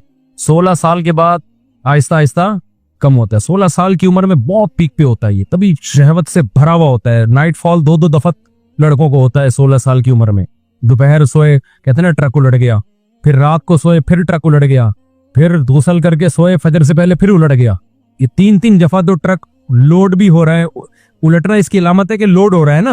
तो 30 साल में नाइट फॉल ना होने के बराबर है। जब 30 ईयर्स इंसान की एज होती है ना तो वो ना होने के बराबर होता है, और 40 साल में बहुत कम हो जाता है, फिर तो बहुत ही ना, यानी मैरिड आदमी में तो यूं कहो कि होता ही नहीं है फिर उसको, इल्ला ये कि वो सफर में चला जाए कहीं बहुत दूर। तो अब ये जो टेस्टोस्टेरोन जो मर्दाना हार्मोन्स है ना, ये जब बात चली पड़ी है तो मर्दाना की जहां बात आएगी नौजवानों को बड़ी दिलचस्पी होती है कि यार ये हार्मोन्स बढ़ेंगे कैसे। अब आपको ना अब दिमाग में ये चीज आ रही होगी, यार मुफ्ती साहब ये छोड़ो, महरम के बगैर जाना चाहिए ना महरम। अब ये होता है ये हार्मोन्स बढ़ेंगे कैसे, तो ये भी बता देता हूँ, आप डॉक्टरों से तहकीक कर लें। ये जो हार्मोन्स बढ़ते हैं ना, ये कोई ऐसी मेडिसिन नहीं है। आजकल लोग मर्दाना कुव्वत की दवाएं खा रहे होते हैं, ये खा लो, ये कुश्ता खा लो, ये पुश्ता खा लो। ओ भाई, नॉर्मल आपकी सेहत अच्छी होगी तो आप सब कुछ ठीक ठाक होगा। तो जब ओवरऑल सेहत खराब होती है तो आप पूरे खराब होना शुरू हो जाता है। तो ओवरऑल अपनी सेहत को अच्छा रखो। उसमें सबसे अहम चीज ये है, चीनी छोड़ दो, कुकिंग ऑयल बोलो भाई छोड़ दो। ये जो आप कुकिंग ऑयल खा रहे हो, पका पका की चीजें, ये क्या करो, छोड़ दो। चीनी क्या करो, आप ताकत बनाना चाहते हो खा के, खाने से नहीं बनेगी, कुछ चीजें छोड़नी पड़ेंगी। जब कुछ चीजें छोड़ोगे तो जो खा रहे होगे वो ठा करके बॉडी को लगेंगी। होता ही है कि हम जो मीठा ज्यादा खाते हैं ना, फोड़ते फाड़ते रहते हैं। रोटी में भी कार्बोहाइड्रेट बहुत ज्यादा है, चावल में भी बहुत ज्यादा है। जब ये देखो, ये जिम में जाते हैं, ये मेरी बात की तायद करेंगे। ये हमारे एक जमाने में इंग्लिश के टीचर थे ये, तो कुछ दिन मैंने इनसे इंग्लिश पढ़ी है, ये भी मेरी बात की तायद करेंगे। लेकिन आप डॉक्टरों से पूछ लें, वो तायद करेंगे ही। जब हम शुगर वाली चीजें ज्यादा खाते हैं ना, जो फुल कार्ब डाइट है, चावल, रोटी और अल्लाह वाला करे आलू मियाँ आप ज्यादा खाओगे ना, तो उससे होता यह है कि हमारी बॉडी का शुगर लेवल बढ़ता है, फिर इंसुलिन निकलती है उसको कंट्रोल करने के लिए। तो हमारी बॉडी सारा दिन शुगर ही के खिलाफ फाइट करती रहती है। जो बॉडी को और बहुत सारी चीजें चाहिए ना, कुछ जज्ब करे हमारी बॉडी में, आयरन जज्ब हो, जो बहुत सारे मिनरल्स हैं, विटामिन्स हैं, वो जगह नहीं बना पाते अपनी, समझते हो, वो जगह नहीं बना पाते। देखो इसकी मिसाल ऐसे है, जैसे लोग दूध पीते हैं ना नाश्ते के बाद। अब आपने 2 पराठे खा लिए, अब जब आप 2 पराठे खा के दूध पियोगे तो दूध आपकी बॉडी का हिस्सा बनेगा? वो तो पराठों से भर गई है ना बॉडी को, तो वो पराठे एडजस्ट होने में ही 6 घंटे लगा देगी। वो क्या ख्याल है पराठे हजम होने में? तो वो बाकी चीजें थोड़ी उसको मौका मिलेगा। तभी आपने देखा होगा अक्सर हकीम लोग दवा बताते हैं, जी सुबह निहार मुंह खानी है। वो क्यों बताते हैं? सुबह निहार मुंह आपका मैदा खाली होता है, वो कुव्वते जाजिबा उसमें होती है, जज्ब करने की ताकत और सलाहियत होती है। जो चीज डालेंगे वो ठा करके जज्ब करेगा। तभी इफ्तार में हम जो खाते हैं जुज़्वे बदन बन जाता है वो, क्योंकि मैदा खाली होता है और बॉडी में शुगर नहीं होती, हमारी शुगर की कमी होती है, तो वो बॉडी मांग रही होती है। तो जो डालेंगे ना बॉडी के अंदर खाएंगे वो जुज़्वे बदन बनेगा। अब जब आपने रोटी चावल अपनी खुराक में ज्यादा बनाया हुआ है, ज्यादा हिस्सा खा रहे हैं, तो शुगर को हजम करने में टाइम लगता है। इंसुलिन जो हम टुन हो जाते हैं ना मीठा खा के, आपने देखा कि मीठा खा के हम टुन होते हैं ना, वो टुन होने की वजह ये भी है कि हमारी बॉडी को वर्क करना पड़ता है। तो बॉडी का सारा बोझ जो है वो शुगर को के लेवल को कंट्रोल करने में लग रहा होता है। उससे नुकसान ये होता है कि बॉडी को जो बहुत ज्यादा हमारे मिनरल्स चाहिए, जिंक हमारी बॉडी में उम्र के साथ साथ बहुत जल्दी से कम होती है, तेजी से कम होना शुरू होती है। तो ये मिनरल आहिस्ता आहिस्ता शार्ट होना शुरू होते हैं बॉडी से, और आप बुढ़ापे की तरफ बॉडी, एक तो बुढ़ापे की नेचुरल एज है, आजकल उस नेचुरल उम्र से पहले ही बुढ़े हो रहे हैं हम लोग। तो इसलिए आप चाहते हो ना आपकी सेहत अच्छी हो जाए, तो आपको एंटी एजिंग चीजें खानी पड़ेंगी। 16 साल का नौजवान लौंडा लपाड़ा कितना भी गलत खाए ना, फिर भी उसका टेस्टोस्टेरोन लेवल कहाँ होता है?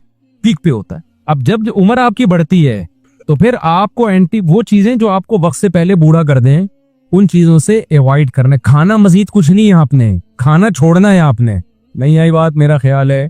तो गलत चीजें जब छोड़ देंगे ना, तो थोड़ी थोड़ी भी खाएंगे वो ठा करके बॉडी को लगेंगी। तो गलत चीजें छोड़ दो आप। गलत में क्या है? चीनी छोड़ दो भाई, जितने भी कुकिंग ऑयल आ रहे हैं इनको घर से हमेशा के लिए निकाल दो, इनकी जगह देसी घी ले आओ। अब आप बोलोगे भाई तुम्हारा बाप खरीदने के पेट्रोल के पैसे हैं नहीं, देसी घी तुम्हारा बाप खरीदेगा। सवाल ये पैदा होता है, बड़े काम की बातें बता रहा हूं आपको। तो भाई देसी घी बहुत थोड़ा इस्तेमाल कर लो ना, महंगा होता है लेकिन कुकिंग ऑयल जितना डलता है ना देसी घी उसका आधे से भी कम डलता है, देसी घी में पका लो।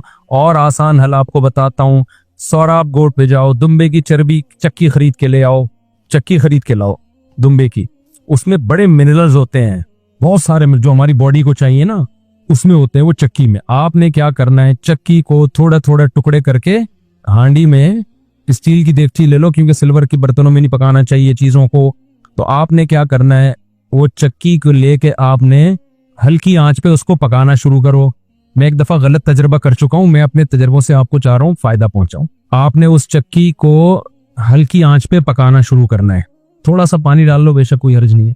तो जब उसका तेल निकलना शुरू हो जाए ना तो उसको जैसे जैसे घी निकलता जाए उसको अलग बर्तन में निकाल दो। मैंने गलती ये की थी कि वो मैंने कहा जब आखिरी दम तक तेल निकलेगा ना तो निकालता रहूंगा, उसमें जल जाता है क्योंकि जो पहले चर्बी में ऑयल निकल चुका है वो जल जाता है। तो जैसे जैसे उसको ऑयल निकलता जाए उसे दूसरे बर्तन में निकालते जाओ, फिर आखिर में जब आपको लगेगा ना ये जलने लगी हैं बोटियां तो फिर छोड़ दो उसको। तो वो जो तेल निकलेगा, वो जो घी निकलेगा, उसे अपने वो आप किसी ठंडा करके उसको सेव कर लो। और फिर मेरे भाई अपनी अम्मी से बोलो, जो बच्चे हैं जो शादीशुदा हैं वो अपनी बेगम से बोले अपनी जिम्मेदारी पे कि खाना इसी में पकेगा, ये थोड़ा डलेगा, ये ज्यादा नहीं डलता, थोड़ा डलेगा। पराठा किसमें पकेगा बोल लो ना, इसमें मजा ना आए पैसे वापस, इससे आपका जो टेस्टोस्टेरोन लेवल है वो उबलना शुरू हो जाएगा। समझ रहे हो? अम्मी को नहीं समझाओ, अम्मी को क्या पता टेस्टोस्टेरोन क्या होता है, ठीक है कह रहे क्या करें अब, अम्मी को नहीं, फिर अपने खुद करो ना। मैं भी घर वालों को समझाता हूँ, नहीं समझ में आता ना घर वालों के। तो मैंने अपने लिए एक अलग फ्रिज ले लिया छोटा सा, दुम्बे की चर्बी लाके उसमें रख दी, बकरीद में लाके रखी थी, अब तक तौफीक नहीं हुई, उसका टाइम ही नहीं मिल रहा। तो हम भी बातें ही कर रहे हैं, काम भी वही पराठे रहे हैं होटल के, लेकिन बातें तो अच्छी करनी चाहिए ना इंसान को। लेकिन मैं आपको सही बात बता दूं, चंद दिन आप खुराक पे कंट्रोल कर लो, जिंदगी बन जाएगी, मजा ना आए पैसे वापस, ऐसी जिंदगी अच्छी हो जाएगी ना, सेहत खानदानी हो जाएगी। आपको लगेगा अच्छा यार इसको बोलते हैं सेहत, इसको बोलते हैं। अभी हम लोग सब बीमार हैं, सब बीमार चल रहे हैं, इतनी गंद बला खा रहे हैं ना हम लोग। चंद दिन खुराक पे कंट्रोल कर लो। तो आपने क्या कर, दोबारा से यार हम उसको तो कंटिन्यू चलने दो ना। अच्छा मैंने ये किया था, हमने इस दफा ऊंट कुर्बान किया ना, उसमें बहुत थोड़ी चर्बी निकली, तो मैंने ऊंट की चर्बी का घी निकाला। मैंने व्लॉग नहीं बनाया उसका, लेकिन बनाना चाहिए था। तो सोच रहा हूँ दुम्बे की चर्बी का बनाऊं, इससे लोगों को बड़ी वो मिलती है ना, बड़ी चर्बी मिले चर्बी देख के ताकत आ जाती है उनमें। तो ऊंट की चर्बी का मैंने बनाया था, उसको काट काट के ना चर्बी को उसी तरह पका के, ऊंट में चर्बी बहुत थोड़ी होती है, तो 2 बोतलें इतनी बड़ी बड़ी घी निकल आया था उसकी। तो मैं जिस होटल से पराठे मंगवाता हूँ ना, मुझे होटलों के पराठे पसंद है, तो उस होटल वाले को मैंने वो घी रखवा दिया उसके पास कि इस चर्बी में घी पराठा बना के दो, तो वो मैंने पूरा खत्म कर दिया अल्हम्दुलिल्लाह। ऊंट की चर्बी तो बहुत मुफीद है सेहत के लिए। तो ये जो कुकिंग ऑयल है ना, इससे आप अपनी जान छुड़ाएं, वरना ये आपकी जान ले लेगा। जब बीमार हो गए ना, इतने यार ऐसे ऐसे बच्चों के किडनी फेल, शुगर इतने छोटे छोटे बच्चों को हो रही है। 25 साल का जवान आदमी हार्ट अटैक, 30 साल का जवान आदमी हार्ट अटैक, 35 साल का पठान पिशावर का जो जिसका मैंने वो व्लॉग बनाया था, इतने सेहतमंद लोग भी क्या हो रहे हैं 35 साल में हार्ट पेशेंट बने हुए हैं। तो ये इन्हीं गन बला खा के तो बने हुए हैं। तो आपने क्या करना है, चीनी से जान छुड़ानी है, और मीठे से, सिर्फ चीनी नहीं है, मीठा ज्यादा छोड़ दो आप। और दूसरा क्या करना है आप लोगों ने, ऑयल से क्या करनी है, जान छुड़ानी। तो जाओ वहां से, ये जो जितने भी वेजिटेबल के ऑयल होते हैं ना, जो जैसे सरसों का तेल है या इस तरह के, ये पकाए नहीं जाते हैं। अब पकाए बगैर मजा नहीं आता खाने में, तो पकाने से ना इनकी तासीर खत्म हो जाती है, इनकी तासीर चेंज हो जाती है। तो पकाने के लिए अल्लाह ने सिर्फ जानवर का फैट रखा है, ये दुम्बे की, क्योंकि गोश्त अल्लाह को पता था पकाए बगैर नहीं खाया जाता। तो अल्लाह मियां ने क्या किया, जानवर के अंदर ही चर्बी पैदा कर दी, ताकि अल्लाह की तरफ से जो हमें गोश्त की सूरत में गिफ्ट मिला है वो पूरा गिफ्ट हो जाए। देखो बड़ी कंपनियां जब कोई चीज देती है ना, तो पूरी पैकिंग के साथ देती हैं। आपने देखा होगा पहले शहद मिलता था, उसके अंदर चम्मच भी होता था, किसी चम्मच से निकाल के खाएं आप। बच्चों के लिए जो मेडिसिन आती है, दवाएं आती हैं, ड्रॉपर भी उसी में होता है, सिरप के साथ ड्रॉपर मौजूद है, इसी ड्रॉपर से आप निकाल लिएगा। तो अल्लाह मियाँ ने जानवर के अंदर चर्बी इसलिए रखी है कि कुकिंग ऑयल तो आज इजाद हुआ है ना, गोश्त तो सदियों से खाया जा रहा है। अल्लाह को पता था ये पकाएंगे किस चीज में। गोश्त अगर इसी बॉयल करके खाएं मजा थोड़ी आता है, वो तो और घिन आती है। गोश्त का तो जब तक ऑयल ना डालें, कोई चिकनाई ना डालें, पकता ही नहीं है, वो सही है, जायका ही नहीं आता उसमें। तो अल्लाह मियाँ ने क्या किया, अल्लाह मियाँ ने इंडोनेशियन जबान में इनको तर्जमा करके पता चल जाए, ताकि इनको भी पता चले अल्लाह मियाँ क्या क्या कर रहे हैं, ठीक है ना। इनको भी बताएं भाई इंडोनेशिया जबान में, मलाई जबान में तर्जमा करके। मलाई तो मलेशिया की जबान है। अच्छा खैर, इनको मलाई की फजीलत भी बताएं। तो अल्लाह मियाँ ने क्या किया कि अल्लाह मियाँ ने बोला कि ये जो जानवर है इसी के अंदर चर्बी पैदा कर रहा हूं, तो इसी चर्बी में तुमने गोश्त पका के खाना है। अच्छा, ये इतनी बड़ी नेमत है चर्बी, जानवर की में जो चर्बी होती है ना, फैट होता है, इतनी बड़ी नेमत है कि अल्लाह ताला को ने जब यहूदियों ने अल्लाह को बहुत, मूसा अलैहिस्सलाम को तंग किया और अल्लाह के हकाम की धज्जियां उड़ाई ना यहूदियों ने। कुरान कहता है ना, जब भी हम पैगंबर भेजते तो ये मजाक उड़ाते थे। तो अल्लाह मियाँ ने यहूदियों से कहा कि तुम्हारी तौबा कबूल होगी उस वक्त के मैं तुम पे कुछ चीजें बतौर सजा के हराम कर रहा हूं। अब तुम्हारी तौबा तो कबूल होगी लेकिन दुनिया में सजा मिलेगी। तो अल्लाह मियाँ ने क्या कहा, यहूदियों पर जानवरों की चर्बी हराम कर दी। तो चर्बी जो हराम हुई है ये बहुत बड़ी नेमत थी जिससे अल्लाह ने यहूदियों को महरूम किया। वह हर्रमना अलैहिम शुहूमहुमा, अल्लाह कहते हैं हमने ऊंट की चर्बी, गाय की चर्बी इन पे हराम कर दी, जानवरों की चर्बी, कि गोश्त अब चर्बी में नहीं पकाना तुमने। तो आप मुझे बताओ, अगर ये जानवरों का जो फैट है ये इंसान के लिए नुकसानदेह होता तो अल्लाह इस नेमत को यहूदियों से छीनते है भाई। बल्कि अल्लाह, यहूदी कहते हैं अल्लाह तो हम पे इतना मेहरबान है, हम गुनाह कर रहे हैं और तूने हम पे चर्बी हराम कर दी ताकि हम फैट के बगैर गोश्त खाएं और लाइफ को क्या करें, इंजॉय करें। अल्लाह को पता था इस चर्बी में वो कुछ है जो गुनाहगारों के लिए सूटेबल नहीं है, मत खाओ, मजे की चीज है, तुम्हें पाबंदी है तुम पे खाने पे, समझते हो। इसका पता चलता है कुछ है इसमें। हमने क्या किया, हमसे कुछ ऐसे गुनाह हुए कि उन गुनाहों की वजह से अल्लाह ने कहा तुम पे ऐसे हराम करूंगा कि तुम्हें निदामत भी नहीं होगी। वो अल्लाह ताला ने ऐसा किया कि हमसे जब गुनाह हुए ना, तो अल्लाह ताला ने जो कुकिंग ऑयल वाली कंपनियां है ना, उनको कहा, अल्लाह मियां ने उनके दिल में ये बात डाली कि तुम लोग डब्बों वाला तेल निकालो मार्केट में। लोग खुद ब खुद ये जानवरों की चर्बी छोड़ के डब्बे पे सेट हो जाएंगे आके, और जानवरों की चर्बी में कहेंगे स्मेल आ रही है, इससे क्या आ रही है, स्मेल आ रही, बेटा ये चर्बी हटा के गोश्त खाना। तो ये ज्यादा बड़ा हमसे कुछ गुनाह हुआ है कि यहूदियों पे तो अल्लाह ने हराम की, यहूदी उससे टेंशन में आए। हम खुश भी हैं कि हमने चर्बी से जान छुड़ा ली और हम डब्बों पे आके सेट हो गए। उसमें खर्चा भी ज्यादा हो रहा है, सेहतों की ऐसी की तैसी हो रही। मैं एक डॉक्टर से मिला हूं जो इस फील्ड के स्पेशलिस्ट हैं, इस फील्ड के खुराकों के स्पेशलिस्ट होते हैं ना, वो कहते हैं कि आज जो हमारी पाकिस्तानी कौम पैसा बचा रही है ना, इसलिए अच्छे वाले ऑयल नहीं ले रही कि कुकिंग ऑयल लेंगे, सस्ते होते हैं। आपको पता है इससे जो बीमारियां फैल रही हैं, उस बीमारियों पे पैसा 20 गुना ज्यादा खर्च हो रहा है। यानी अगर वो जैतून का ओरिजिनल तेल ले लेते या देसी घी ले लेते ना, बीमारियों पे इतना खर्च नहीं होता। तो पैसा इधर से बचा के कहाँ खर्च हो रहा है, उधर खर्च हो रहा है। तो लेकिन उस पर खुश हैं। अब एक आदमी को बीमार हो गया, वो डॉक्टर के पास जाके उसके 20 लाख रुपए खर्च हो गए, उस पर वो रोएगा नहीं, वो कहेगा ये तो मजबूरी है भाई कुदरत की तरफ से। अबे तो ये 20 लाख देसी घी पे खर्च कर लेता ना, 5 लाख खर्च होते, और ये 15 लाख वो घी तेरे बोलते क्यों नहीं बचा लेता। समझते हो कि नहीं समझते हो। तो दो चीजों से सच्ची मुच्ची की जान छुड़ा लो। एक कुकिंग ऑयल मैंने नहीं अभी तक छुड़ाई है, कम कर दिया मैंने। सुबह सिर्फ पराठे फोड़ता हूँ क्योंकि वो ऊंट से जो घी निकाला था वो खत्म हो गया, देसी घी भी खत्म हो गया, गाय खत्म हो गई। वो हुआ ये कि हमारी जो गाय थी जिसका मैंने घी निकाला था, अब वो गाय के साथ ये मसला हुआ कि वो बेचारी बीमार हो गई। वो क्यों बीमार हुई, अभी ज्यादा बातें करूंगा, जिनका की वजह से बीमार हुई वो फिर नाराज होंगे। किसी की वजह से, वो किसी की गम में वो क्या हो गई, बीमार हो गई। तो उसके दूध कम हो गया। जब दूध कम हो गया तो खा ज्यादा रही थी, आउटपुट उसका, मुझे लगा एक दिन ये मुझे भी खा जाएगी। ये गाय इतना खाती है ना कि अगर वो दूध नहीं दे रही तो वो जायदादें खा जाती है, क्योंकि बांध के खिलाओ ना सुबह शाम, वो रोजाना हमारा खादिम इतने का चारा। मैंने कहा भाई ये तो मुझे खा जाएगी थोड़े दिनों में भाई।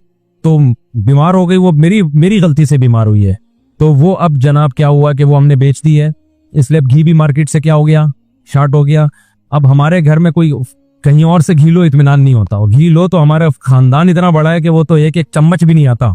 तो अपनी गाय का होना बहुत जरूरी है। तो दोबारा खरीदेंगे इंशाअल्लाह, सल्लु अला नबी। तो ऊंट की चर्बी हमने निकाली थी, वो हमने होटल वाले को दी, अब वो चर्बी खत्म हो गई। तो दोबारा हम किस पे सेट हो गए, ऑयल पे सेट हो गए, तो मैं निकालूंगा अपने आप को इस ऑयल से इंशाल्लाह। दोबारा मैं कुछ, अभी सोराबकोट जाने का टाइम नहीं मिल रहा, और जो दुम्बे की चर्बी बकरीद की अब तक पड़ी हुई है फ्रीजर में, वो इंशाल्लाह मुझे दोबारा याद आया, उसको निकाल के घी निकालता हूँ उसका, वो बहुत मजे का होता है।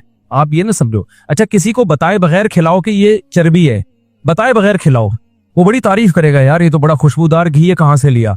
जैसे ही आपने बता दिया ना ये ऊंट की चर्बी है, उल्टी कर देगा वो। एक दिमाग खराब हो चुका है, कहा ये दुम्बे की चर्बी है। ओहो यार, मैं तभी तो कहूँ ये क्या है, अजीब अजीब सा हो रहा है यार, मुझे क्या खिला दिया। ये होता है प्रोपेगेंडा।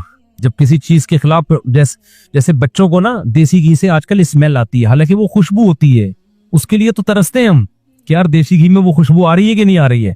और आजकल के बच्चे उसको क्या कहते हैं, अम्मी इसमें स्मेल आ रही है, ठीक है ना, स्मेल आ रही है इसमें। दिमाग खराब हो गया मेरे भाई, जो खुशबू थी उसको आप क्या कह रहे हो, स्मेल कह रहे हो। तो जल्दी जल्दी मैं बता दूं आपने क्या करना है।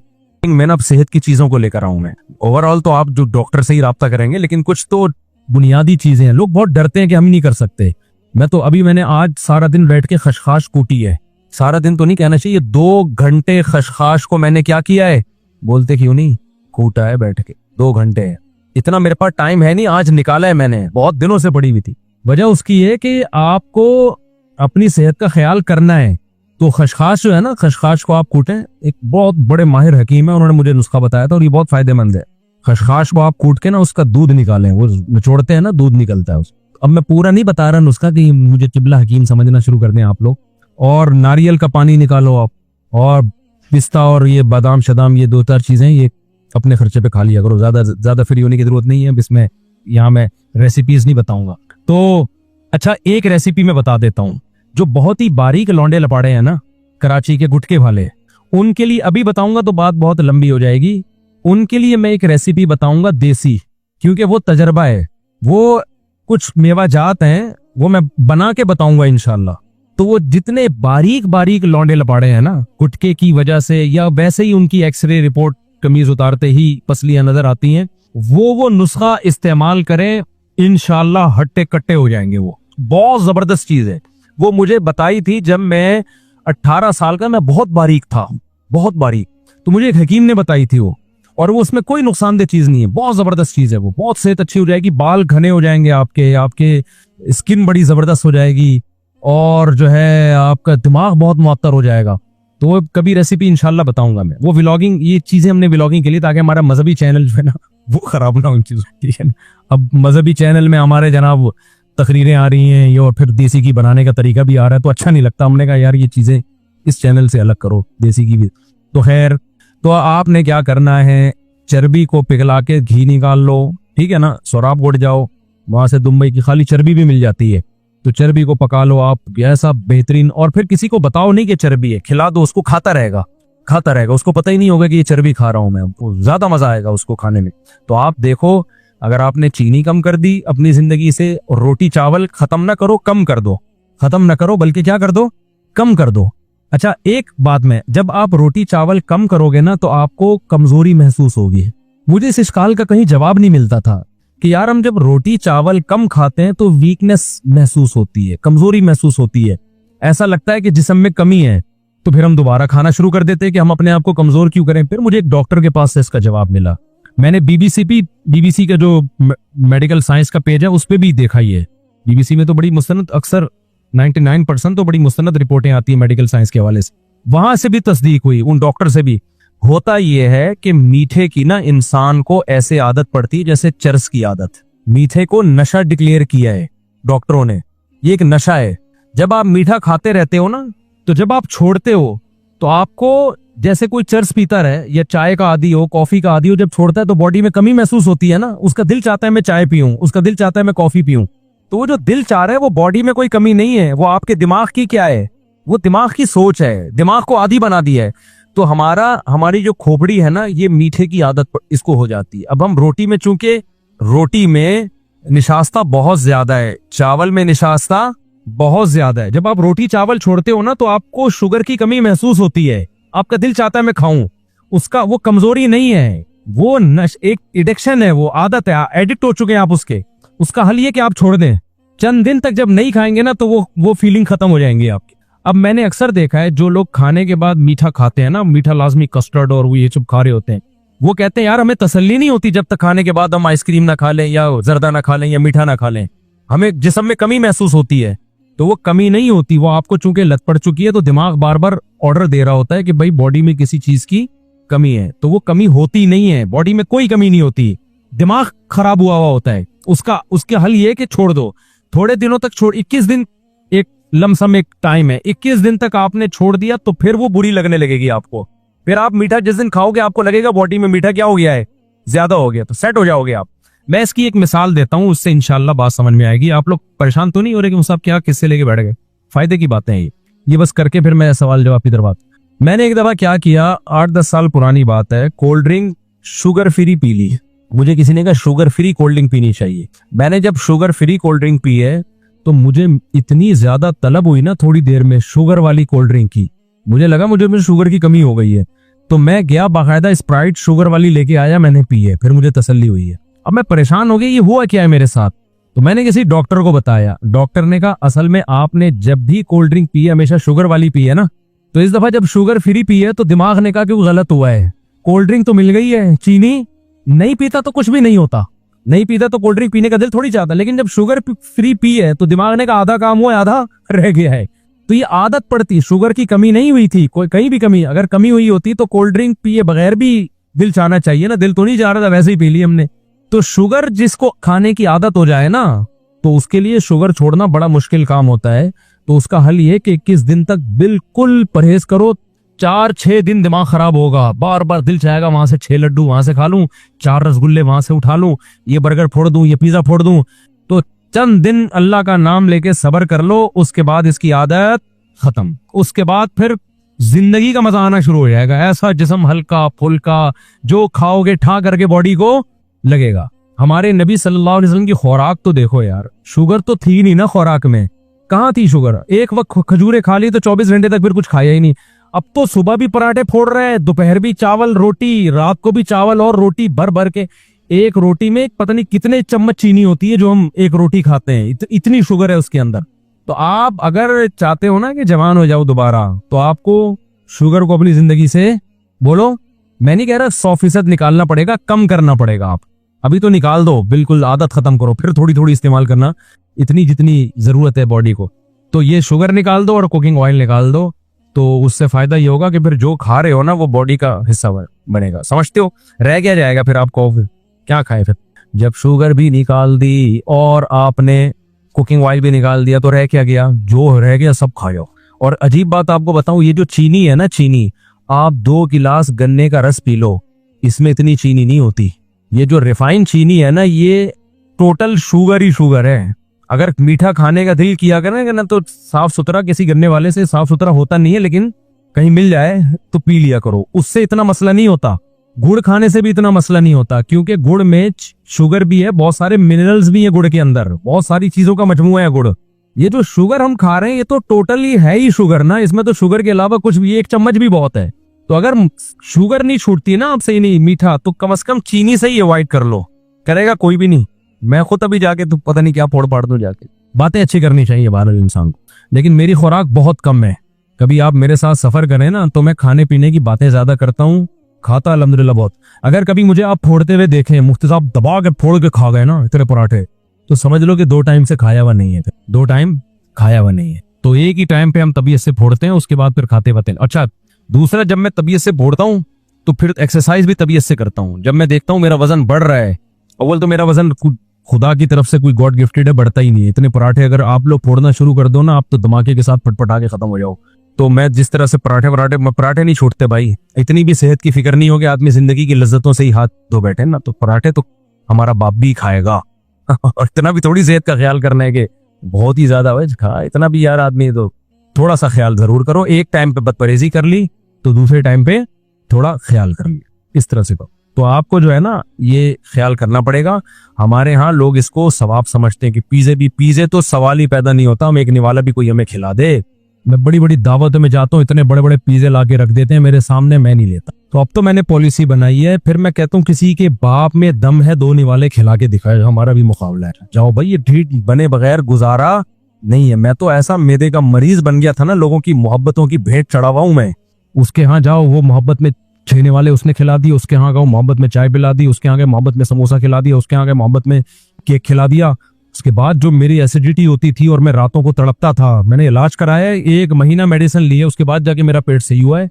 हॉस्पिटल में एडमिट हो गया था मैं जाके, फिर सिटी स्कैन हुआ आगा खान में मेरा, इतना अंदर की हालत खराब हो गई। मैंने कहा भाई ये ढीठ पन्ना दिखाना पड़ेगा, लोग मोहब्बत में मार देंगे कम बखत। जब बीमार होके पड़ूंगा ना, वो सिटी स्कैन जब वो कोई भी नहीं आया, वहां से कन्नी कतरा के गुजर रहे थे यूं करके ना, मुफ्ती साहब आप ही गुजर। तो बहरहाल इलाज हो गया, ठीक हो गया अल्हम्दुलिल्लाह। उसके बाद मैंने कहा नहीं भाई, लोगों की मर्जी से जो खाता है वो परले दर्जे का बेवकूफ है। तो आप तो महीने में 1 आध दफा दावत में जाते हैं, खा लिया करें, 1 आध दफा बदपरहेजी ठीक है, लेकिन हमें तो रोग, कभी चाचा या मामू, अभी मेरे इतने रिश्तेदार हो गए, मेरे ससुर की इतने माशाल्लाह, सासें इतनी, साले इतने, सालियां इतनी, कभी कोई बीमार है, कभी अभी किसी ने बताया कि फलां आपके ससुर के भाई का वो हो गया, मैं नहीं बताऊंगा क्या हो गया। मैंने कहा अल्लाह ताला उनको शिफा अता फरमाए। तो वो जब घर वालों ने इसरार किया कि आपका फर्ज बनता है, मैंने कहा भाई मैं फर्ज निभाते निभाते दुनिया से चला जाऊंगा, बहुत ज्यादा फर्ज बन गए मेरे, अल्लाह न करे ससुर को कुछ हुआ तो मैं जरूर जाऊंगा, ये मैंने कह के भाग गया।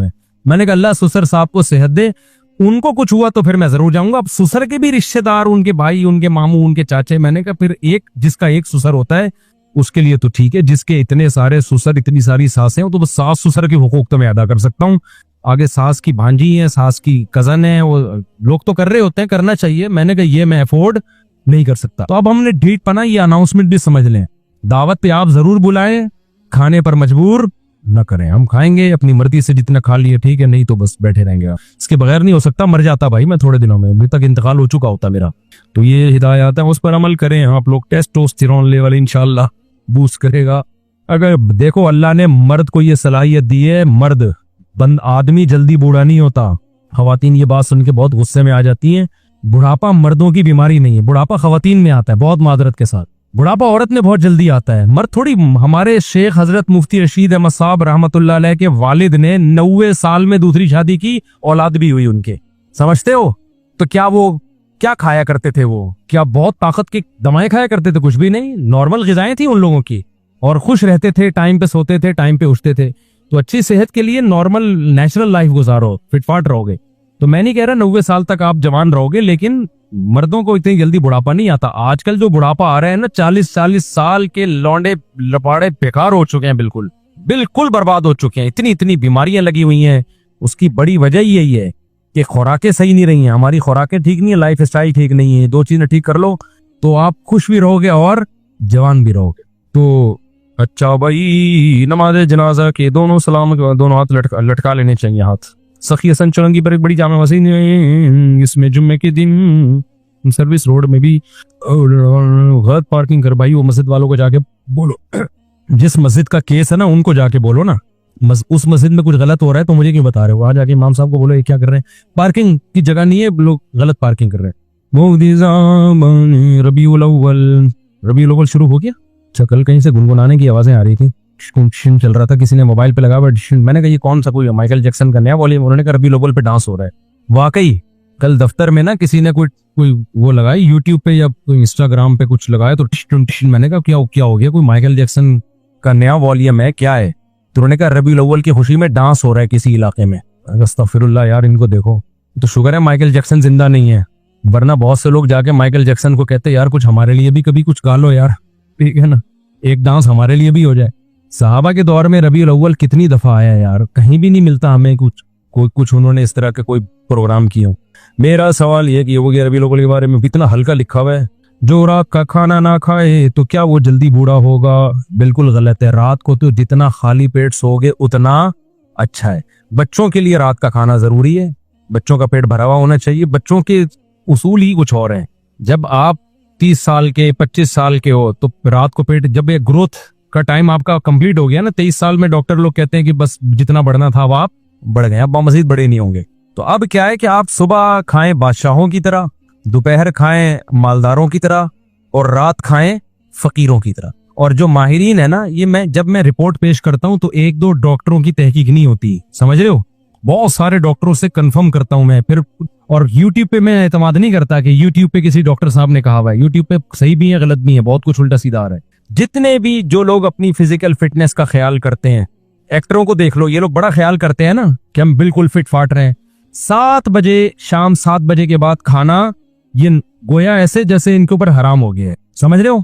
हकीम मोहम्मद सईद का नाम सुना है? 78 साल की उम्र में 1 घंटा लॉन्ग टेनिस खेलते थे। ऐसी खानदानी फिटनेस। इन्होंने सारी जिंदगी 2 वक्त का खाना खाया है। सुबह 11 बजे नाश्ता, सुबह नहीं खाते थे, 10-11 बजे, और फिर मगरिब से पहले रात का खाना। समझते हो कि नहीं समझते? जब सूरज गुरूब हो जाता है ना, तो अंधेरे खाने के लिए नहीं, अंधेरे किसके लिए है? सोने के लिए अल्लाह ने बनाए। हमारे खाने ही फोड़ने फाड़ने के रात को शुरू होते हैं। तो रात को माहिरीन ये बोलते हैं कि अगर किसी दिन खाना रह गया ना, 7 बजे तक नहीं खाया, अब खाओ ही नहीं, अब 1 कप दूध पी के सो जाओ। समझते हो कि नहीं? इससे कोई नुकसान नहीं होगा। ये दिमाग में लोग कहते हैं कमजोर हो जाओगे, बिल्कुल बकवास है, ये फजूल किस्म की बातें। कोई कमजोरी नहीं होगी। जितनी आपको एनर्जी चाहिए होती, आज कमी हो जाएगी तो अगले दिन पूरी कर लेना उसको। सुबह नाश्ता अच्छा कर लेना। खाने का टाइम सुबह दोपहर है, रात को खाना बहुत लाइट। तो 7 बजे से पहले पहले फोड़ लो जो फोड़ना पड़ना है। रात को जितना हल्का सोगे ना, पेट हल्का होगा, उतना ही अच्छी सेहत रहेगी। बुढ़ापे की जो सबसे बड़ी वजह है ना, वो रात देर से खाना और भरे हुए पेट सोना। सबसे बड़ी वजह बुढ़ापे की ये है। और खाते भी क्या है? पिज़्ज़े फोड़ रहे होते हैं। एक साहब ने मुझे कहा रिस्क के लिए फोड़ने का लफ्ज इस्तेमाल ना किया करें, ये बेदबी है। मैंने कहा जो फोड़ रहा है वो बेदबी नहीं कर रहा, वो जो कर रहा है उसको पहले पकड़ो ना जाके। जो इतना यूं यूं करके फोड़ता जा रहा है, खाता जा रहा है, वो असल तो बेदबी वो है। मैं तो उसकी वजाहत कर रहा हूँ कि खा तो रहा नहीं है ना, वो खा रहा होता तो मैं एहतराम से नाम लेता। तो इसलिए मेरे भाई, खा फिर भी लिया करो, लेकिन नजरिए सही रखो ना। इससे बीमार हो गए, ये जहन में रखना। इससे क्या हो गए? बीमार हो गए, ये जहन में रखना। सेहत चाहते हो तो रात को बहुत हल्का। मुफ्ती साहब क्या ना फरमान औलाद की तौबा अल्लाह कबूल करता है, या उसके लिए माँ बाप से माफी मांगना जरूरी है। बास सूरतों में माँ बाप से माफी मांगना जरूरी है, बास सूरतों में माफी मांगे बगैर बस तौबा कर लो। कभी कोई बहुत बड़ी गलती हो जाए तो माफी मांग ले। छोटी मोटी गलतियां जो घरों में होती रहती हैं, कभी अब्बा के सामने ऊंची आवाज हो गई, कभी अम्मा के सामने, तो हमने उलमा से सुना है इनमें माफी मांगना जरूरी नहीं है। क्योंकि ये तो अब एक घर में जब रहते हैं ना, तो छोटी मोटी चीजें चलती हैं। यहां से एक बात ये भी बता दूं, बाज मियां बीवी बड़े हसास होते हैं। शौहर ने बीवी को कोई सख्त लफ्ज बोल दिया, मुंह बना के बैठ जाता है वो, और कहते हैं मुझसे माफी मांगो, पहले एक्सक्यूज करो। बाज दफा औरत को शौहर ने कोई सख्त लफ्ज बोल दिया, अब बाज मर्दों की आदत होती है सख्त लफ्ज बोल देते हैं, आधे घंटे बाद नॉर्मल होके नॉर्मल लाइफ शुरू कर। लेकिन बेगम उसमें कि इतने सख्त अल्फाज आपने मुझे बोले क्यों? क्या मैं ऐसी हूँ? आपने कहा था मैं यूं कर दूंगा, तो क्या वाकई आप टांगे तोड़ देंगे? क्या वही सिर फोड़ देंगे? ये आपको अल्फाज बोलने नहीं चाहिए थे। जहां ये नाजुक मिजाजी होगी ना, वहां घर नहीं चल सकता। इतना नेक बनने की जरूरत नहीं है कि आपको किसी ने सख्त लफ्ज बोल दिए। मेरे पास केस आते रहते हैं, बेगम बोलती है मेरे मियां ने मुझे यूं बोला। मैंने कहा बोल के फिर क्या किया उसने? थोड़ी देर में सेट हो गया ना, दोबारा तो नहीं बोल रहा? नहीं, बोला क्यों? बोला क्यों? अब वो माफी मांगे बैठ गए। इसी तरह औरत भी बाज दफा कोई ऐसे बॉब कर देती है, तो बड़े दिल का आदमी कहता है चलो यार जाने दो, होता है, सब घरों में सब कुछ चलता है। अब मसला आजकल ये हो गया है कि हर जगह वजाहतें, हर जगह छोटी छोटी गलतियों पे एक्सप्लेनेशन, और उस पे फिर माफी, ये नहीं चल सकता मामला। मैं अपने दोस्तों को बताता हूँ कि मेरे अब्बा ने हमें बहुत दफा कूटा भी है पकड़ के। हर दफा हमें वजह नहीं पता होती थी कि इस दफा हमसे क्या हुआ जिसकी वजह से हम कुट रहे हैं, ठीक है ना। बाज़ दफा तो अगले दिन पता चलता था इस वजह से हमें। अगर अब्बा हमसे पूछ के कूटते कि बेटा आज तू फिर ट्यूशन नहीं जा रहा, तो मैं कहता अब्बा आज मैं ट्यूशन नहीं जा रहा तो मेरी गलती है। उस पे एक दफा चमाटा बनता है बस। फिर अब्बा लगाते एक थप्पड़, मैं कहता हाँ इतना तो बनता है। भाई मैं ट्यूशन नहीं किया, बनता एक था, अब्बा ने लगा 3 दिए।